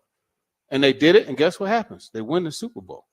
And then you look in there, like, there aren't, like, he's not an iron fist ruler. Andy Reid, one of the best coaches of all time, not an iron fist ruler. You have to adapt with the times. And the days where the iron fist coach was the only way to go about doing it are gone. That's not to say it's not effective. There are certain ones that still, can do well with it, but you have to adapt with the times, and that's not current. It doesn't work with the current athlete. So I'll use Sirianni as the example here, because the one thing that Sirianni did after that disastrous into the 2023 season, because remember, Philly, it's a different animal, as you know very well. I mean, he was on the hot seat, after they lost in the playoffs, and he sat down with Howie Roseman and Jeffrey Lurie and basically said, okay, what changes do we need to make? Let's make the changes. And they went out, and to their credit, they went out, got Vic Fangio. They went out, got Kellen Moore. They really, changed it. Brian Callahan, outside of changing the special teams coach, which that kind of felt like he did that kicking and screaming as well, he didn't really change the coaching staff. Nick Holtz is back, and Denard Wilson is back. And so it wasn't like, again, he made those changes. Andy Reid made the change with Bob Sutton, who was a long time, to go get Steve Spagnuolo to bring him in here to run the defense. That's where I go back to Callahan being too nice. Is it just hey, Denard's defense, I trust it, because it wasn't very impressive last year. It wasn't very impressive, but there were also tremendous factors contributed to that. And this is where I have a problem sometimes with you, is you don't look at the full picture. Like, look at how terrible special teams were. Sure. And how many times did the Titans defense, Denard Wilson's defense, get the football in the opponent's plus territory? A lot. Look at what happened. Look at what happened in the Lions game. Look at now. Granted, they need to get better. Like, turnovers need to happen more. They need to get more the sacks. Lions game, but Go ahead. Well, yes, they allowed 3 massive punt returns, but there was also one where Jahmyr Gibbs just took the ball right up the sideline. Yeah, for a hey, touchdown. listen, it's going to happen. Again, I'm not saying the defense is perfect, but you also have to look at other factors that contribute to it. Look at you're getting 17 points a game offensively. Like, the offense was one of the worst, the most turnover-prone offense. But he brought all those coaches back. So you're saying every time there's a problem, you just fire the whole staff and bring in. Like, I'm not saying fire the whole staff. I'm just saying he made one change, the special teams coach, and it was one I remember when they made it, and PK reported that they weren't sure if they were for sure going to fire Colt Anderson or not. Yeah. Like, that was a kicking. It's fine. I'll make the one that that everybody and their grandma knows I have to make. I'll make that one change, but that's the only change to the coaching staff. And I'm like, are we not going to? I think he's too optimistic. Just like when Will Levis would turn the football over in training camp and it's 7-on-7 and he'd come out and say, hey, the defense is really good. They had a good day today. Let's make it about that. And I'm like, I think it's too optimistic. I think he's too nice. Yeah, you don't know. I don't know, really. Like, no one knows unless you're in the building and you're dealing with that. And you know the inner thinkings of these guys, and you know how the coaching staff is talking to them and trying to harness that. Like, just because they didn't win, like, I don't think you could just say, hey, he's too nice, that's why they didn't win. There's a lot of factors in it. And I think coming up with a system to work to eliminate the main issues that were contributing to them not being able to compete, I think that's wise. And then on top of that, making it a competition to do so, and having the team building where the guys get to know each other, I think it makes it all better. I think that it's better than just like looking back on it like, okay, yeah, we don't need to change anything. I think if you change the structure and you change the approach, that could work. And doing that before just throwing the whole thing out in the trash, I don't think is the right way to do it. Like, I don't think it's right to just fire the whole staff and then get a bunch. He just got done 1 year of implementing things. So now you got to implement it, your system, and everybody's on the same page with it, and there's an understanding. So now that you got that foundation built, you build on top of the foundation. I don't see, okay, you fire the receiver coach, you fire the running back coach, you fire, like, it doesn't make sense to me to do that after 1 year. But see, Nick Sirianni did do that. He changed the offensive coordinator. He changed defensive coordinator. Yeah. And he got 2 of the best. And I think, again, like, but he didn't change the whole staff. And it wasn't after one. Brian Johnson had already been on that staff for a bit. But he was OC because Steichen went to the Colts, right. And then Sean Desai was brought in from, I think, the Seahawks, right? And Sean Desai, that team wanted Denard Wilson to get the job, not Sean Desai. But I think my issue was, like, Fangio is the perfect kind of defensive coordinator that this team needs, where Brian Callahan can just give the defense to an older school defensive guy. I would like to think one of the best defensive coordinators in the league. But I'm talking is the right kind of guy. I'm talking about an experienced defensive coordinator who's had success, who's called plays before, who's done those things. And Denard Wilson hasn't done any of that. Okay. And I'm telling you, Brian Callahan, and it's because he's too nice of a guy, he thinks, Denard, it wasn't coaching last year. Denard, he will show you this year. That is the way he is. It wasn't all coaching. But it wasn't. Good example of it not being all coaching, right? They had 20 missed sacks last year. 20 missed sacks. You hear me? Where's that number coming from? They had 20 missed sacks. Okay, if you look at it, ESPN stats information, and there's other metrics too that you can see that they had 20 times guys didn't finish the deal, right? Is that for sure a coaching thing, or is that need better players type of thing? Oh, well, I don't think the players needed to be changed too. So I think when you look at something like that as an example, it shows you, like, it's not always on the coach. Like, he could scheme it up and fix it to the point where you get pressure and you get to the quarterback. But if you don't take the quarterback down, after I devised a way for you to get to him. Is that my fault or is that the player's fault? But that's always like I told them to run the pattern to do this and they didn't do it. And that's no. It's very clear that the design was set up and the part of the desired result was done, but the deal wasn't finished. So years ago when I worked in women's basketball, we played Georgetown. Georgetown had Sugar Rogers and Monica McNutt on their team. Mm-hmm. And they ran a trap on us and just kicked our ass. And so the guy that was doing the color analyst for the radio, Paul Sandiford's a Hall of Fame women's basketball coach. He was at Western Kentucky when they went to the Final Four. Mm-hmm. And he was like the mentor to our coach at Louisville. Mm-hmm. So we're on the road and Paul Sandiford, he kind of has that license to say whatever he wants. And he says to the coach, he goes, what you should have done in that game is you should have run the cutter through, you should have this. And the coach said back, he goes, Coach, if you had seen the board at the locker room at halftime, that's what and he shut him down. He goes, how many times have I told you? It's not what you know. It's what you can get them to do. And that is the thing that. Yeah, it is. But I mean, at the same time, like you got 20 missed sacks. There's player accountability that has to be put into there. Minus 3 points. I just want to say that. That would actually be minus 60 because it's 3 points for a sack. A sack is so 20 minus 60. Yeah. 615-737-1025. We'll hit your phones at the end of the hour. As always, I got a question for you based upon the brand new scoreboard.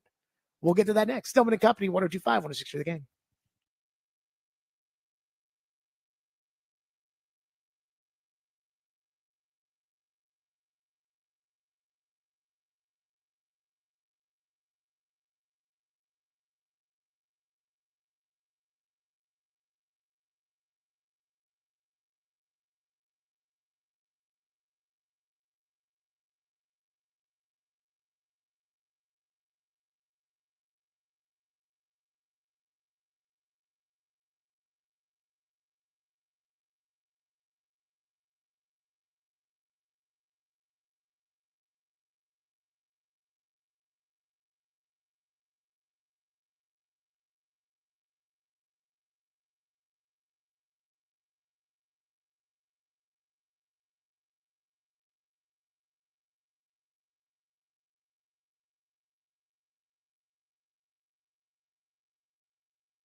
with Cam going into that, need to beat out the other three quarterbacks that are on the roster, or are you kind of in a spot where Cam needs to have maybe just enough of a grip on what's going on in your system to have confidence in him to draw that first start?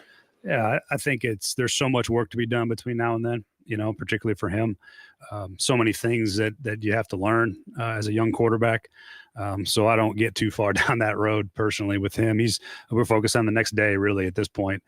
Trying to get him up to speed as fast as possible and get him ready so he can go compete for a job. And that's ultimately where it all lands right now. So not going to make too many proclamations about that, about September here in May. So feel good about where we're at and the work he's put in, and we'll get there when we get there.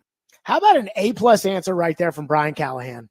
That was, of course, they are worried about what's going to happen in September.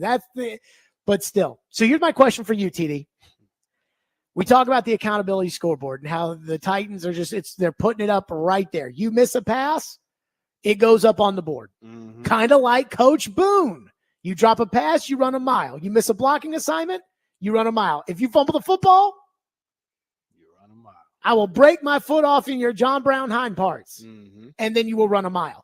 So what if Cam Ward goes out there and Will Levis or Brandon Allen or whatever outplays him based on the daily scoreboard?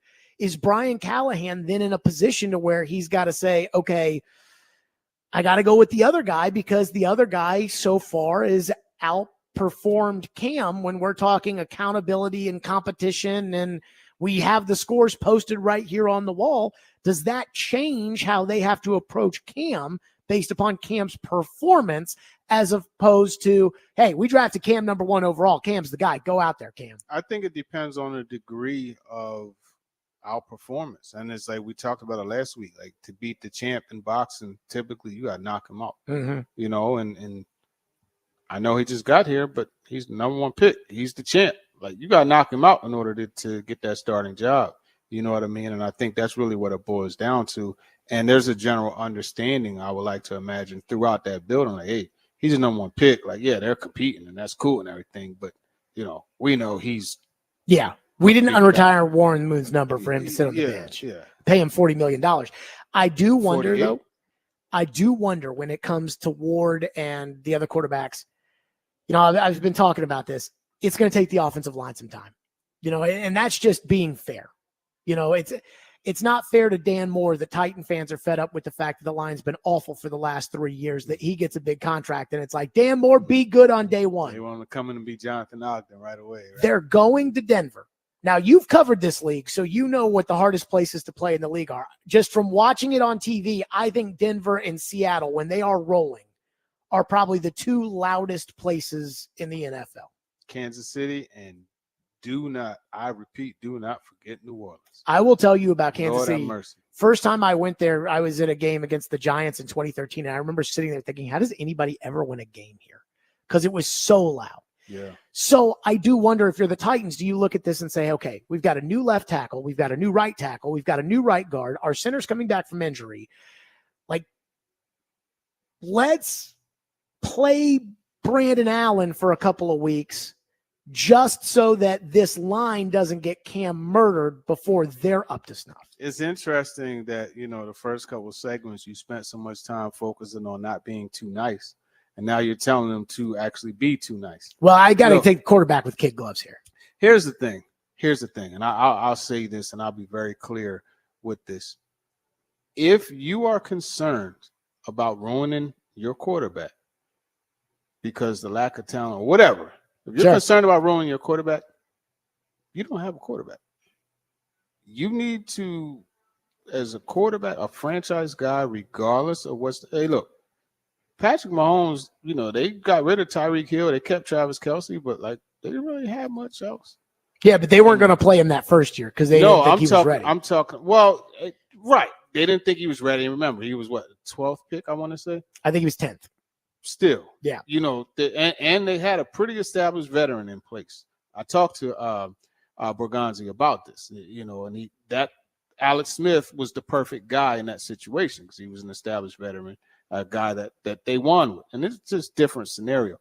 But if you look at the Mahomes situation, They weren't like, hey, we don't expect you to win the Super Bowl because you don't have Tyreek Hill.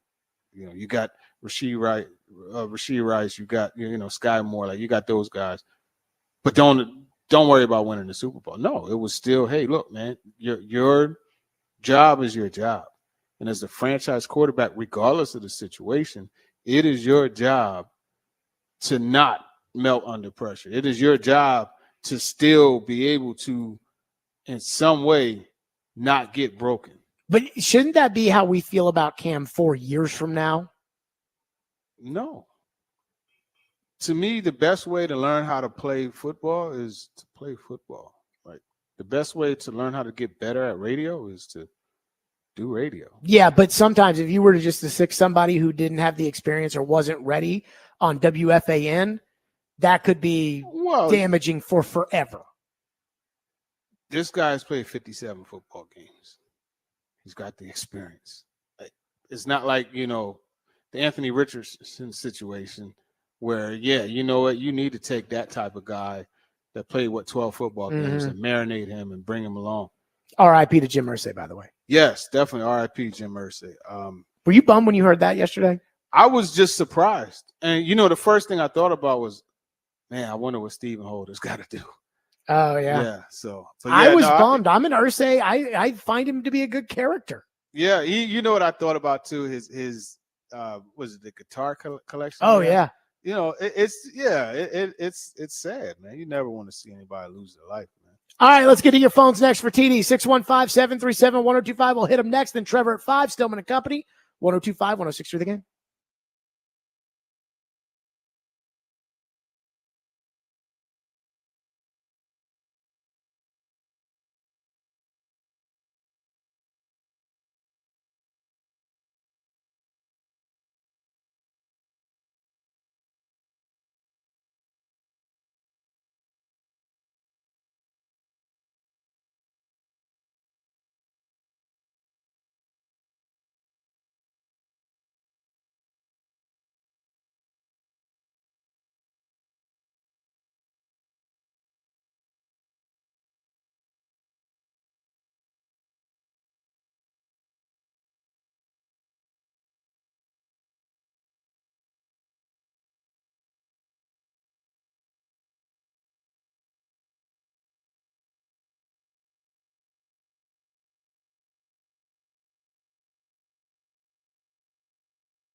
TD Power Hour live at First Horizon Park. TD here. Jared Stillman. TD, do you have a thought or do you want to go right to the people? No, to the people, man. 615-737-1025 if you want to weigh in. Randy says, TD, Jared will learn as his son gets older.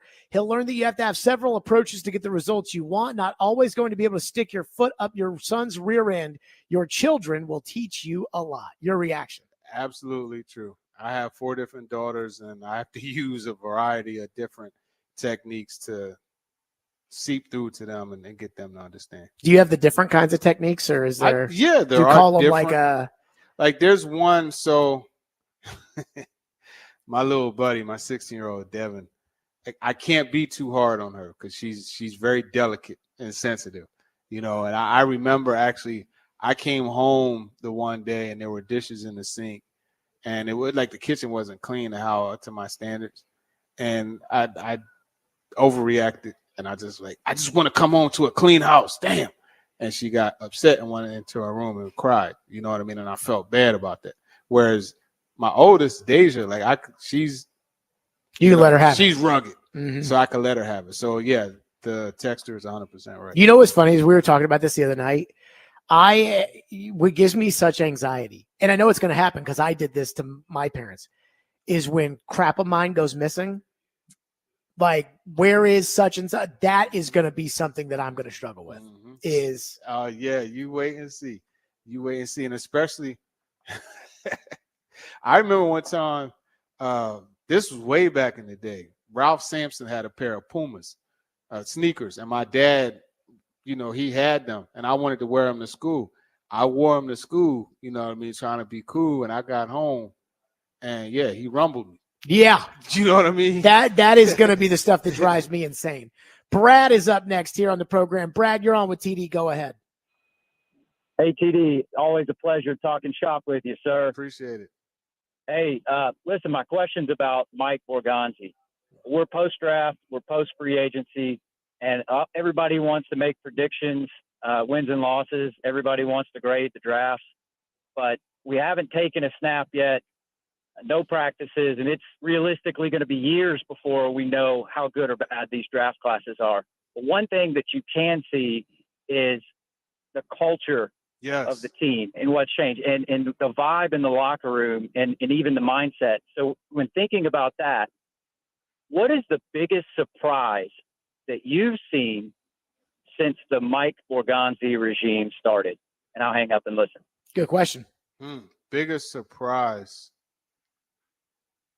If I had to say one thing, it was how secretive everything is. Like, there's no leaks, none. I would say that's probably the biggest surprise to me, just as far as like draft strategy. We know that there's leaks, otherwise, but I think draft and all that, I think that's probably the biggest surprise. It's funny that he mentioned culture, because I remember a conversation I had with Borgonzi, and he talked about just that. And he was like, take for instance, when we got DeAndre Hopkins, I know he didn't practice a lot here. If Travis Kelce is hurt and he's still practicing, like, DeAndre Hopkins can not practice. Mm-hmm. That's culture, and that's being driven by leaders. You know what I mean? So it's definitely a culture thing that they're working to improve here. One texter says, TD, what do you make of J.C. Latham's weight loss, and do you think that's a good thing when we were bragging about how big he was this time last year? Yeah, it remains to be seen. I know he was up around like 340. If I had to guess, he's probably like 315. Hopefully we'll get to talk to him next week. I think it's Tuesday, but nevertheless, I don't think it's like, I'm not just going to come out and say it's a bad thing, but I can't come out and say it's a good thing either, because I don't know how the weight loss impacted his strength. Like, a lot of times you'll see it just conversely, like you'll see a guy, like I remember Montez Sweat, like he gained a bunch of pounds. I think it was like 17 pounds. Right. And I had heard that, because he was working on exos with my guy, Brent Callaway. And I'm like, Brent, is he still fast? Like, does he still have the explosiveness? Mm-hmm. And he was like, yeah. So it's like, you can't just look at the weight loss. You got to look at how it affects overall performance. So I actually am in favor of this. And Trevor's going to come up at the top there. I am going to ask Trevor about J.C. Latham's weight loss. Here's my theory. I want you to hear this and tell me if you think I might be on or off. The Saban Alabama offensive linemen, they don't hit, at like some outstanding rate or anything like that. And there have been a handful of busts. Chance Warmack was drafted 10th overall here, and he was a total bust. And my theory is that Saban, because in the SEC, even though it's the highest level of competition, it's still nowhere near the NFL. And so it's kind of like AAA. There's a couple dudes here that may be good MLB players, but a lot of it, some of these guys are not.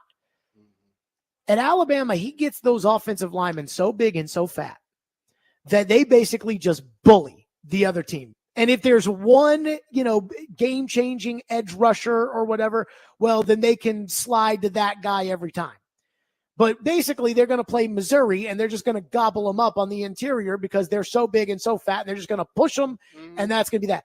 Can't do that in the NFL. Those guys are too quick. They are too lateral. They are too. And I believe that some of these Saban guys come into the NFL, and they're just too big, and they are used to being just bigger and stronger than everybody else, and it doesn't work that way in the league. Yeah. And so Latham losing the weight to probably be more in like the 330 range, I actually think is a really good thing. Yeah. And what hurt him the most? The inside move. Remember Darryl Taylor? Yeah. At the Bears game, got the inside move, strip sack, boom, boom. Next thing you know, things are looking even worse. So I agree with that. I think that is something that you could make as a valid point. But again, my whole thing is the weight loss is good, but the weight loss can't also pull strength loss. Yeah. One texter says, TD, what do you make of the latest with L'Jarius Sneed and how Brian Callahan said he's still recovering? This injury was a lot worse than a lot of people thought. That's the only thing that I can make of it. It's a process, but we're talking about like what 10, like it's a lot 9 of months. 9 Yeah. months. So that's just one thing. Like let's see as it goes along. But he did say, and I know you probably had to wipe your mouth from slobbering after hearing it. He did say, the knee is something that they have to continue to manage too. That is a reality. TD, good to see you as always, my friend. Good to be seen, man. And I appreciate you allowing me to come here and watch this game. Like you could have just told me, hey, I'll see you in the studio or whatever. So thank you for that. No, always good to see you. TD with us here on the program. Trevor, he's going to double up on it. Trevor, again, we got kind of rained out just like baseball on Tuesday with the weather. So Trevor will join us next. Stillman and Company, 102.5, 106.3 The Game.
Stillman and Company, 102.5, 106.3 The Game, streaming live on Twitter, Twitch, YouTube, and Facebook live from the Busy Bee Plumbing, Heating, and Air Conditioning Game Nashville studios, presented by the Southern Bank of Tennessee. We are live today at First Horizon Park, where the Sounds take on Scranton. That's the AAA affiliate of the Yankees, 6:35 tonight. Still plenty of great tickets available. But we got rained out, just like the Sounds got rained out on Tuesday. We got rained out on Tuesday with Trevor Matich as we had weather coverage. So Trev is kind enough to join us now. Trevor, presented by Houston Clinic Orthopedics, when experience matters. Trev, first of all, thanks for being able to adjust based on the weather for us. But I want to start with you on this. Brian Callahan says they are splitting reps at quarterback. Right now, it's all pretty much even. But it's early, phase 2, no defense. It will not be even when they go to phase 3 and then obviously into mini camp and training camp. But I do wonder, do you think that the Titans are bringing Cam Ward along slowly? What do you make of it? It sounds like it. It seems like they're not jumping out there like they did with Will Levis last year, which basically they just handed him the job from the preseason OTAs into training camp, and it was his job. And then when he started to make a series of boneheaded mental decisions that cost them games, and they kept putting him back in there, I think Callahan might have lost some respect from some of the team, because you give quarterbacks a special dispensation to make mistakes and to come along slowly, more so than other positions. But the way he did it with Levis, I think, hurt him in the locker room to a degree. And so I don't think he wants to have that happen again. I think he wants to make whoever is the quarterback earn that job. And I think it's the right thing to do, to at least start with equal reps between those two and then see what happens. More, I think, better said, let the team see what happens before he ushers in somebody that's taking more first-team reps. Trevor, you know what's crazy is that I heard Callahan's press conference, and he didn't say, okay, we're going to split the reps between Levis and Cam for the first team. And, people dismiss Brandon Allen. Brandon Allen was with Callahan in Cincinnati for 3 years. He's a veteran quarterback. He was under Kyle Shanahan last year. Are we crazy to think that, okay, if they're bringing along Cam slowly and that Levis could be in the – are we wrong to dismiss Brandon Allen in all of this? What do you see his role in that quarterback room right now? It may be that Brandon Allen rises up and becomes an amazing starting level quarterback. I'll believe that when I see it. I think his role is to provide a steady player, veteran presence in the quarterback room and to mentor Cam Ward, show him how to be a pro, show him how to watch film, how to manage his time, how to deal with his teammates. These are things that coaches can provide to a degree, but really the right kind of mentor in that quarterback room is critical for a young quarterback like Cam Ward. So I think that's where he is. I think if there's any threat to Cam Ward being the guy for the beginning, it's Will Levis. I mean, it's most likely that Cam Ward will take the first snap and he'll have the starting job, and they'll sink and swim with him while he develops into an experienced quarterback. That's my guess right now. But it's possible that Will Levis, who's been here now, has been able to learn the system. He knows his teammates. He knows what's expected. He's been through horrifically bad times personally and with the team, and he has mentally toughened because of it. He's now got a much improved offensive line, theoretically a much improved group of receivers, including tight ends. We'll see what Gunnar Helm can do, the draft choice out of Texas. And it's possible that while Cam Ward is learning the ropes and learning the system, et cetera, that Will Levis rises up and is dominant in camp and then comes out and wins the first few games for him. And then what do you do? Mm-hmm. Because, you don't want Levis to get hot early and then switch him out for the guy that you're hoping will be your guy for the next bunch of years while you've got veteran players who need to win right now. So I don't see that as being Allen. I think that the threat to Ward would be if Levis rises up and puts his pass behind him and does the things they hope he did when they took him one pick outside the first round. So I have a theory that is kind of telling on myself, but I'm okay with it. I believe, and I will lean into this because it will be a topic. You know, how many reps does Cam get with the first team when OTAs open up? How many reps does Levis get with the first team, training camp, etc.? Is there a competition? Blah, blah, blah. I believe even if we're being honest, if there is an honest quarterback competition, Cam Ward should just win that competition, right? Like, we're going to get out there to the practice field, we're going to watch it and say, oh, yeah, Cam Ward's better. Do you think, you've seen these guys, do you think that it's going to be as simple as that on the practice field we're going to say, of course Cam Ward's going to be the starting quarterback of this team? Yeah, I think Cam Ward is clearly more talented. I think he's got traits that are natural to him in terms of how he deals with pressure, in terms of being able to throw the ball from different arm angles, in terms of being calm under duress, things like that, that Will Levis isn't so natural with, that he has to kind of learn mechanically. And so, yeah, I think it probably will be Cam Ward as long as he can learn to protect himself. But again, this is where I think the coach will want to have the team know that Ward still has to earn it. When you and I went out last year to OTAs, the mini camps in the off season, I spoke to a player that had knowledge of what was happening with the quarterback competition. And he told me that there was no quarterback competition. It was Will Levis's job. Everybody else was fighting for the backup role. And I don't think the coach wants to be seen as doing that again this year. And so do I think Cam Ward will be the guy? Yeah. Do I think long-term Cam Ward has more upside? Absolutely. But Cam Ward needs to show the coach and the team that he can protect himself before he can play. Now, the first thing you need to do to protect yourself is know where to throw the ball. So he has to recognize when the disguise of coverage pre-snap turns into the real coverage after the snap. In the next second or second and a half, he needs to be able to recognize that, know where to go with the ball and get it out. And if he can't do that, if he's not quite sure what he's looking at, and he takes his eyes and looks down at the pass rush so he can escape and maybe roll out and buy some more time to find an open guy, he can't protect himself physically or from a scheme standpoint. And so that's what he'll have to show in order to earn the starting job, that he can protect himself by knowing where to go with the ball and being able to get the ball out on time to that spot consistently. Trevor, J.C. Latham looks leaner and meaner. We don't know how much weight he lost, but Brian Callahan said during the week that was something at the end of the season they devised, that, hey, he got too heavy. He was around 340 last year. He looks like he's lost some weight. What do you make of that? You played the position. How, he was 340. They're going to move him to right tackle. What do you think of that? Well, that's important because, weight is good, because when you're leaning on the defensive player, it takes a lot of effort from them to be able to deal with you pushing on them. So weight's important, but there's a real balance there, because if you just want more weight, just take a guy that weighs 300 pounds and strap a 45-pound plate to his back and let him play with that, because that's what the difference between 300 pounds and 345 is, if the extra 45 is just fat. Mm-hmm. And so you don't want to be too light, because then, you'll get pushed around. But there's a balance in there. And the balance also includes, it's not just how strong you are, because people think about the size and the strength and the power of a guy.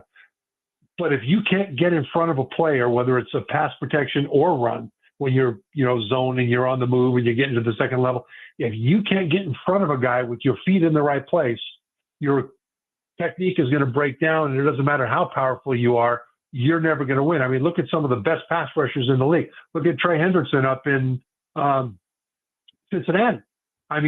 He's not a real big guy. The thing is, the big guys can't stay in front of him. Micah Parsons of the Cowboys, not a big guy, but the big guys can't stay in front of him. So there is a balance there, and the first priority is to play at a weight that allows you enough movement ability to be able to slide side to side and be effective on the move. And if you want to, from there, if you want to strap a 100-pound plate to your back so you weigh more, go right ahead. But there's no sense in having that extra 100 pounds or 50 or 20 just be fat, because that's like taking say 21-pound tubs of butter and packing it into your uniform before you go out on the field. It doesn't help you be a better player. Yeah.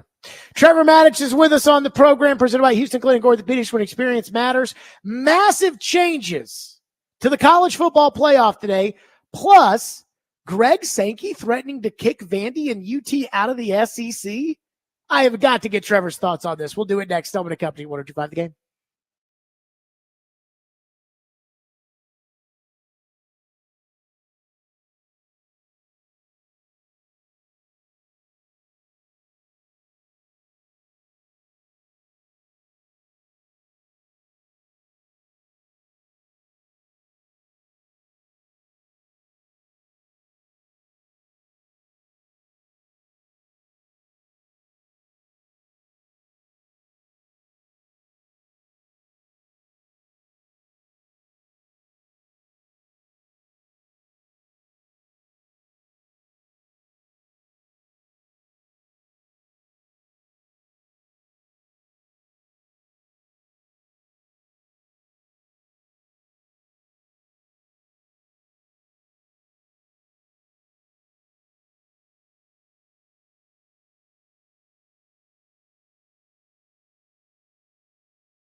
Stillman & Company live out at First Horizon Park. Again, the sounds in Scranton tonight, 102.5, 106.3 The Game, 635. The Game will be on 94.9 The Fan. Trevor Matich with us, presented by Houston Clinic Orthopedics, when experience matters.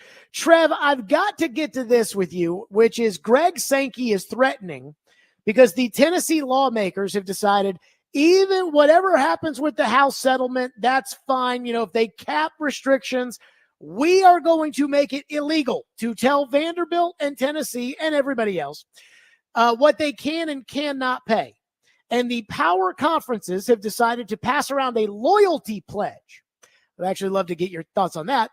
That no matter what the local laws are, Tennessee, Vanderbilt will apply the House settlement and will abide by that loyalty pledge. Tennessee has said that they stand with the SEC. I don't think Vanderbilt has commented on this yet, but Greg Sankey has basically said, if you don't get with the picture, we may kick you out of the SEC, which would be something in and of itself. So I ask this, Trevor, I don't understand all of this. I don't understand the House settlement. I don't understand how college football and college sports continues forward if we don't have a collective bargaining agreement. What's your read on it? Yeah, Jared, the way things are now cannot go forward. It is completely unsustainable. And really the players that are there now have the best chance of any players, I think, in the foreseeable future to take advantage of a system that allows them to transfer as much as they want, make as much NIL as they want, because there will be some restrictions on these things going forward. And it may be collectively bargained. I mean, I'm not sure exactly how they're going to do it, but nobody really fully understands the House settlement now because it's not completely settled yet. The judge has sent the case basically back to the lawyers and the groups to negotiate certain factors in terms of who gets paid what and how and all these different things. And so even that settlement is not fully settled yet.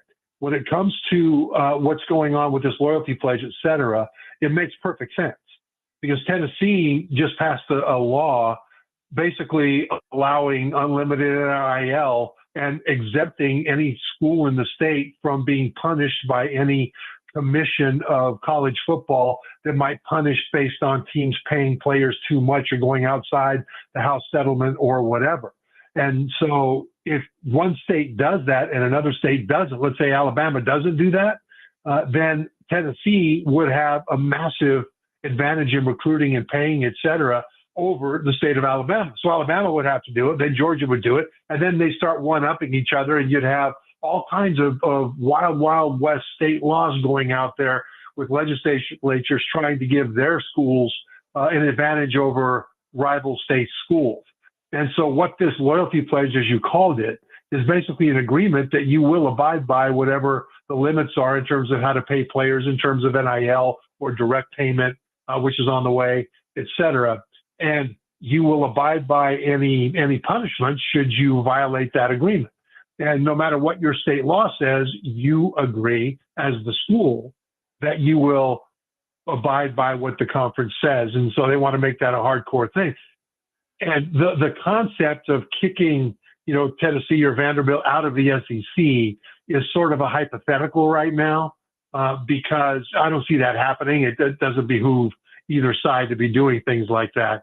But the basic concept that right now it's the wild, wild west, and some state legislatures, including Tennessee, are doing things that give an advantage to their schools, and conferences are trying to say, hey, we need to make everything a level playing field, is where we are right now. And so that's why they want schools to sign agreements that they will abide by whatever is put forth by the House Commission, whatever other rules by any college football commission, which is not set up yet, but which is being talked about, will be done. And so right now it's kind of a fight between the states that want to have unlimited payment to players and the ones that want to have some sort of limit.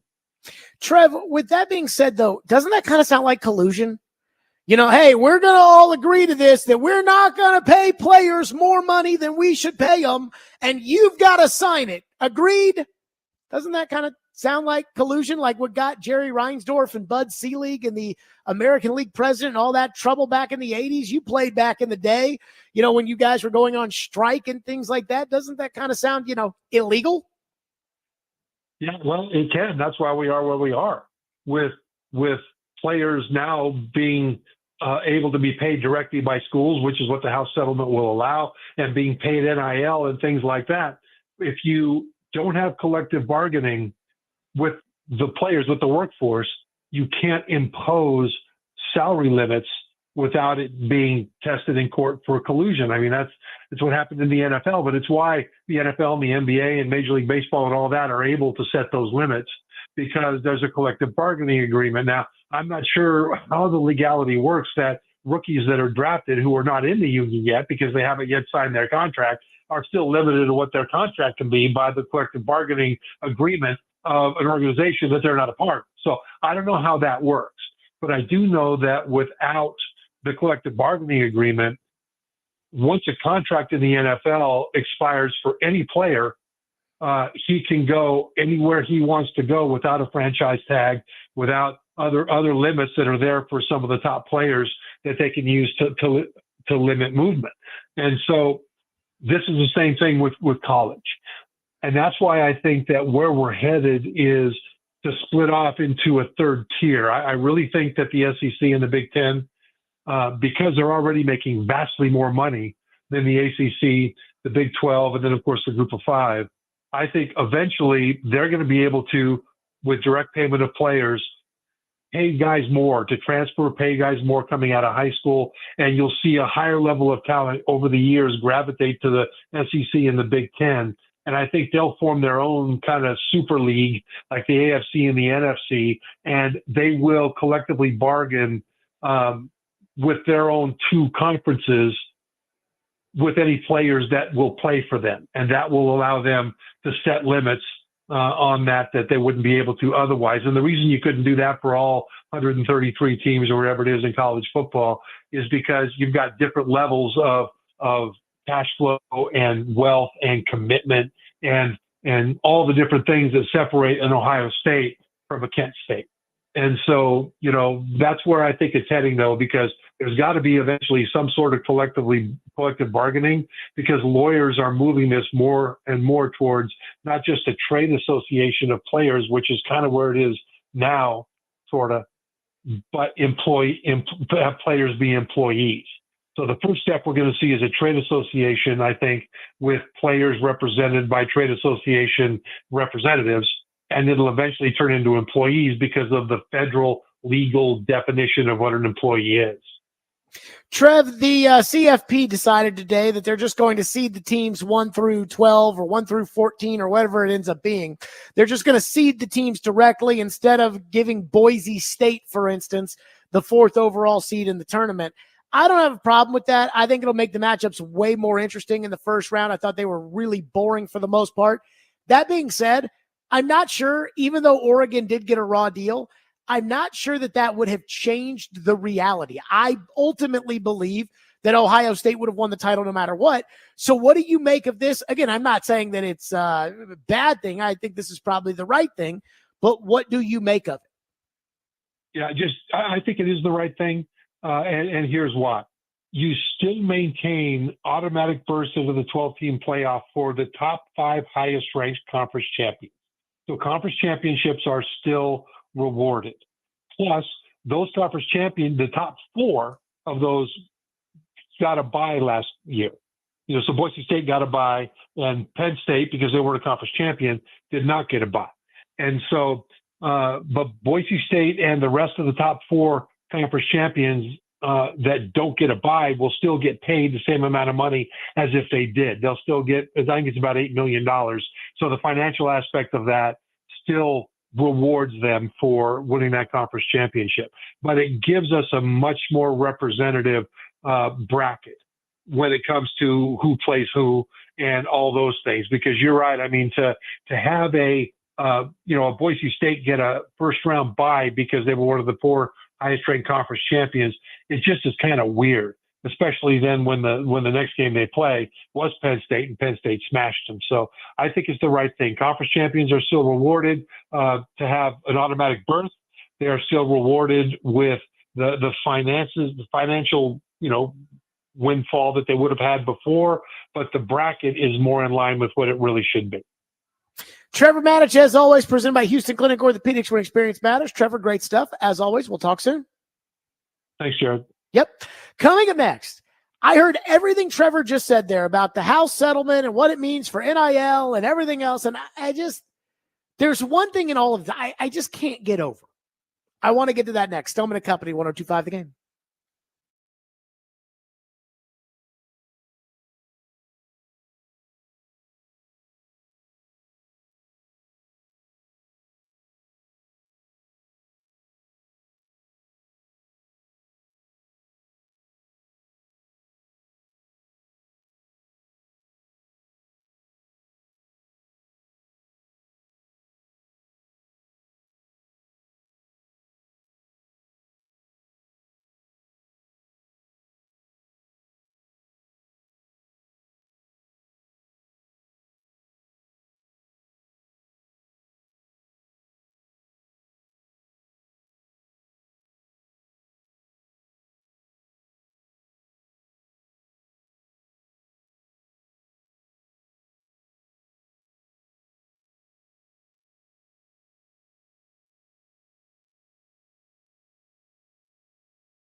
Stillman and Company live out at First Horizon Park, 1 hour away from first pitch. So we had Trevor on and I asked him, I said, okay, tell me about, we've got this loyalty pledge. I did not even know about Greg Sankey threatening to kick Vandy and Tennessee out of the SEC until I heard George Plaster on the Midday Show today talking about, how dare Greg Sankey say that he might kick Tennessee or Vanderbilt out of the SEC.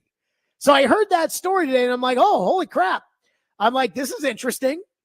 And so again, this goes back to the House settlement, which I'm still not totally sure what that's going to do, other than it's going to allow teams to directly pay student athletes, but then they also want to cap NIL. And I said this to Trevor, and I truly believe this. Isn't the only way to actually do this, to manage college athletics, isn't it via a collective bargaining agreement? Isn't that at this point the only option? With each and every little nook and cranny that happens, I'm like, well, there's an opportunity there for that to be corrupted. For instance, let's go back to NIL. Greg Sankey's come on this show before, and he has said, the purpose of NIL was not to buy a team. The purpose of NIL was to reward the players for what they have earned as far as their name, image, and likeness is concerned. And what he means by that is he means that when Caleb Williams does a Wendy's commercial, because Wendy's or Dr. Pepper wants Caleb Williams because he's a star as their pitch man, then Caleb Williams should be entitled to get paid for that. That's name, image, and likeness. Caleb Williams is able to sell Dr. Pepper or sell Wendy's, so he should be allowed to do it, and he should be paid off that. And again, we understand it's not Wendy's is paying Caleb Williams because they want USC to have a good team. Wendy's is paying Caleb Williams because they want him to be the pitch man of Wendy's. What has happened with NIL is it has turned into Johnny Booster, who owns Johnny's Tire Rack, is now saying, hey, I want to give you $5 million to tell everybody about how much you love Johnny's Tire Rack, but also because I want you to play quarterback at my school. That's what's happened. And, well, I could have told you right away. As soon as that first came down, the Supreme Court ruled 9-0. No. You pay these players name, image, and likeness. They're entitled to that. And I do think it is unconstitutional. While I am not a lawyer, I do think it is unconstitutional for the NCAA to say, hey, Jared Stillman, you can't make money off of being Jared Stillman because it'll hurt your football status. I don't know. So screw that. And it shouldn't be that way. Somebody wants to pay you, they should be able to pay you. That's capitalism. So once that came down, I knew what this was going to be. And I think most of us knew what this was going to be. Most of us knew that even if the teams couldn't pay the players directly, they were going to find a way to pay the players indirectly. Again, I wasn't around during Prohibition, and neither were most of you. But my guess is somebody was sitting there saying, look, if we take away the booze from the people, they're not going to stop drinking. They're just going to find a way to get it somewhere else. So I go back to, okay, well, clearly that's going to be a pay for play. That's going to devolve into pay for play. And it has.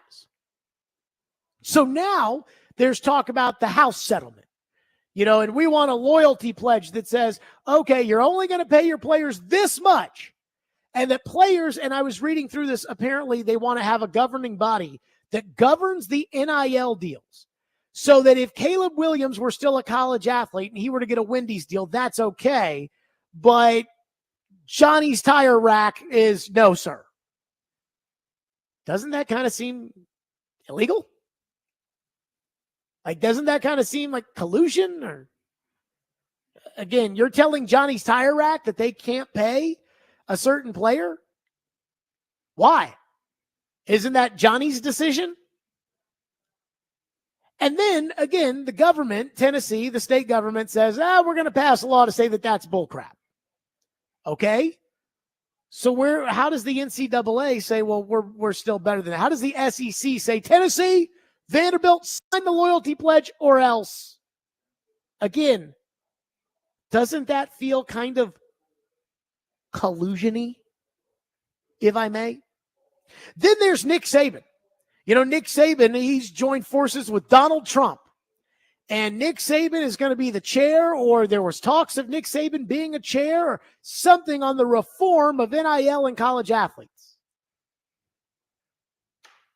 Well, again, you're going to cap how much they make? The federal government, they can't do that. The federal government can't cap how much I make. The federal government can't cap how much you make. That's not how this works. So the Nick Saban thing, that doesn't make any sense to me. The House settlement and the, hey, we're going to have a governing body that says, was that a real NIL deal or was that a fake NIL deal? That doesn't make any sense to me. The only thing that makes sense is for there to be a collective bargaining agreement in college athletics. You want to know why NFL teams can franchise tag players? Because of the collective bargaining agreement. You want to know how baseball teams can get penalized for spending too much money on a player, or why a player has to go to arbitration for a number of years before they become a free agent? Because of the collective bargaining agreement. I don't understand how any of this is legal if they don't have a collective bargaining agreement. I don't know how Greg Sankey pointing a finger at the SEC, at Tennessee and Vandy and saying, hey, you guys act by the House ruling.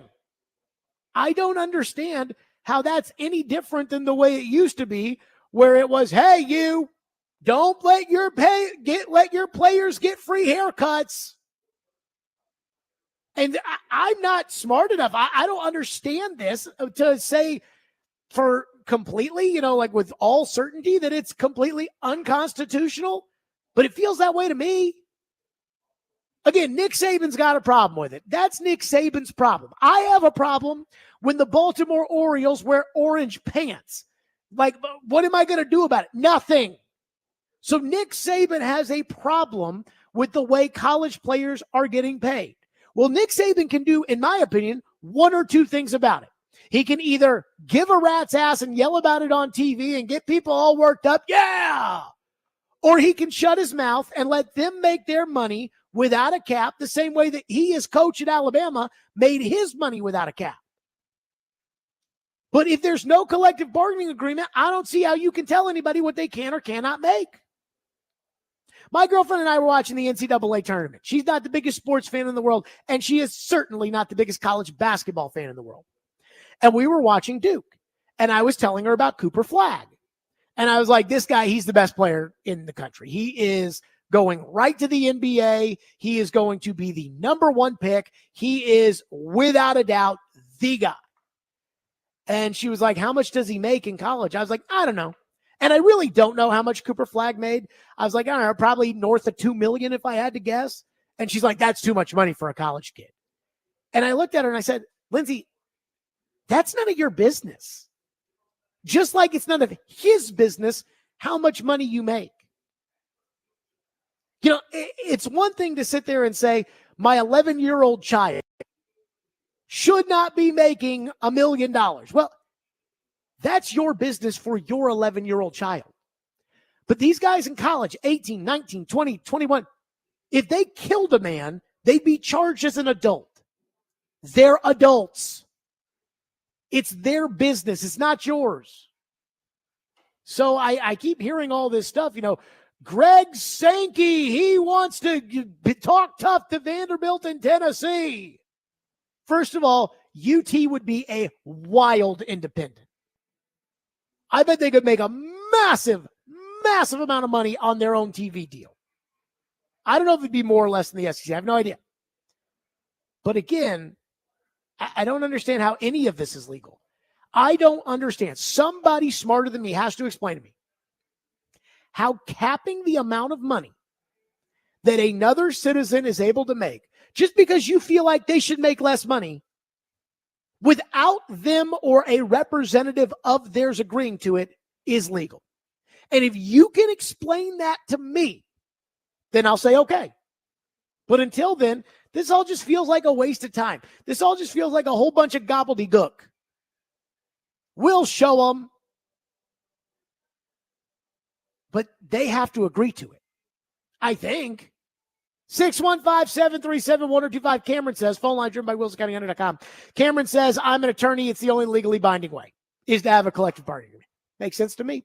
Stillman and Company, 1025, 106 the game.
Stillman and Company, 102.5, 106.3, The Game again. Special thanks to the Sounds for having us out here. So we talked earlier today about the late Jim Irsay, the owner of the Colts. He was quite a character, and I will say this. Sometimes that was good for the Titans, sometimes that was bad, but he was good for the game. And not only, in my opinion, was Jim Irsay good for the NFL and good for the game, and because he cared about winning, but more importantly, because I think that's what owners, they're stewards of the game. They're the people that, make sure that the game doesn't go down the toilet. And if you're only worried about making money or the value of your franchise, then you're going to be a complete disaster. And guys like Jim Irsay didn't want that to happen. And there's one thing that, again, as we talk about these wild rule changes in college sports and just, oh, yeah, Nick Saban, put him on a committee and we don't need a collective bargaining agreement. Saban, he'll figure out how to cap the players. I think about if I was the king and I had unilateral control and I could do whatever I wanted to do, one thing I absolutely would do is I would put more owners into the Pro Football Hall of Fame. This has really been bothering me for a while. And Jim Irsay, I mean this with all due respect, I'm not saying I'd put Jim Irsay in the Hall of Fame, but he'd certainly be worth discussing. But we have far, far too few owners in the Pro Football Hall of Fame, in my opinion. I mean, think about this. Robert Kraft has won 6 Super Bowls as an owner and is not in the Pro Football Hall of Fame. Every other dynastic owner, Eddie DeBartolo, Dan Rooney, Jerry Jones, they're in the Hall of Fame. That doesn't make any sense. Bud Adams, and this one is up my type, not in the Hall of Fame. Bud Adams was a founding member of the AFL. Ralph Wilson's in the Hall of Fame. Al Davis is in the Hall of Fame. Lamar Hunt's in the Hall of Fame. What are we doing? These guys are more important than some of the players that we put into the Hall of Fame. And I know it's a player's game but the owners are the stewards of the game. They're the same people that vote on the rule changes. And I look at a guy like Jim Irsay, and I see people giving him his flowers for what he meant to the game and what he meant to the city of Indianapolis and everything else. And I'm saying, why are we putting in one coach, one owner, one executive here, and not just putting in, hey, do you belong in the Hall of Fame? Put him in the Hall of Fame. And it drives me crazy. And so if I could change anything, it'd be more owners being recognized in the Pro Football Hall of Fame. That will do it for us here today on the program. Again, thanks to the Sounds for having us out on a Throwback Thursday where they take on Scranton.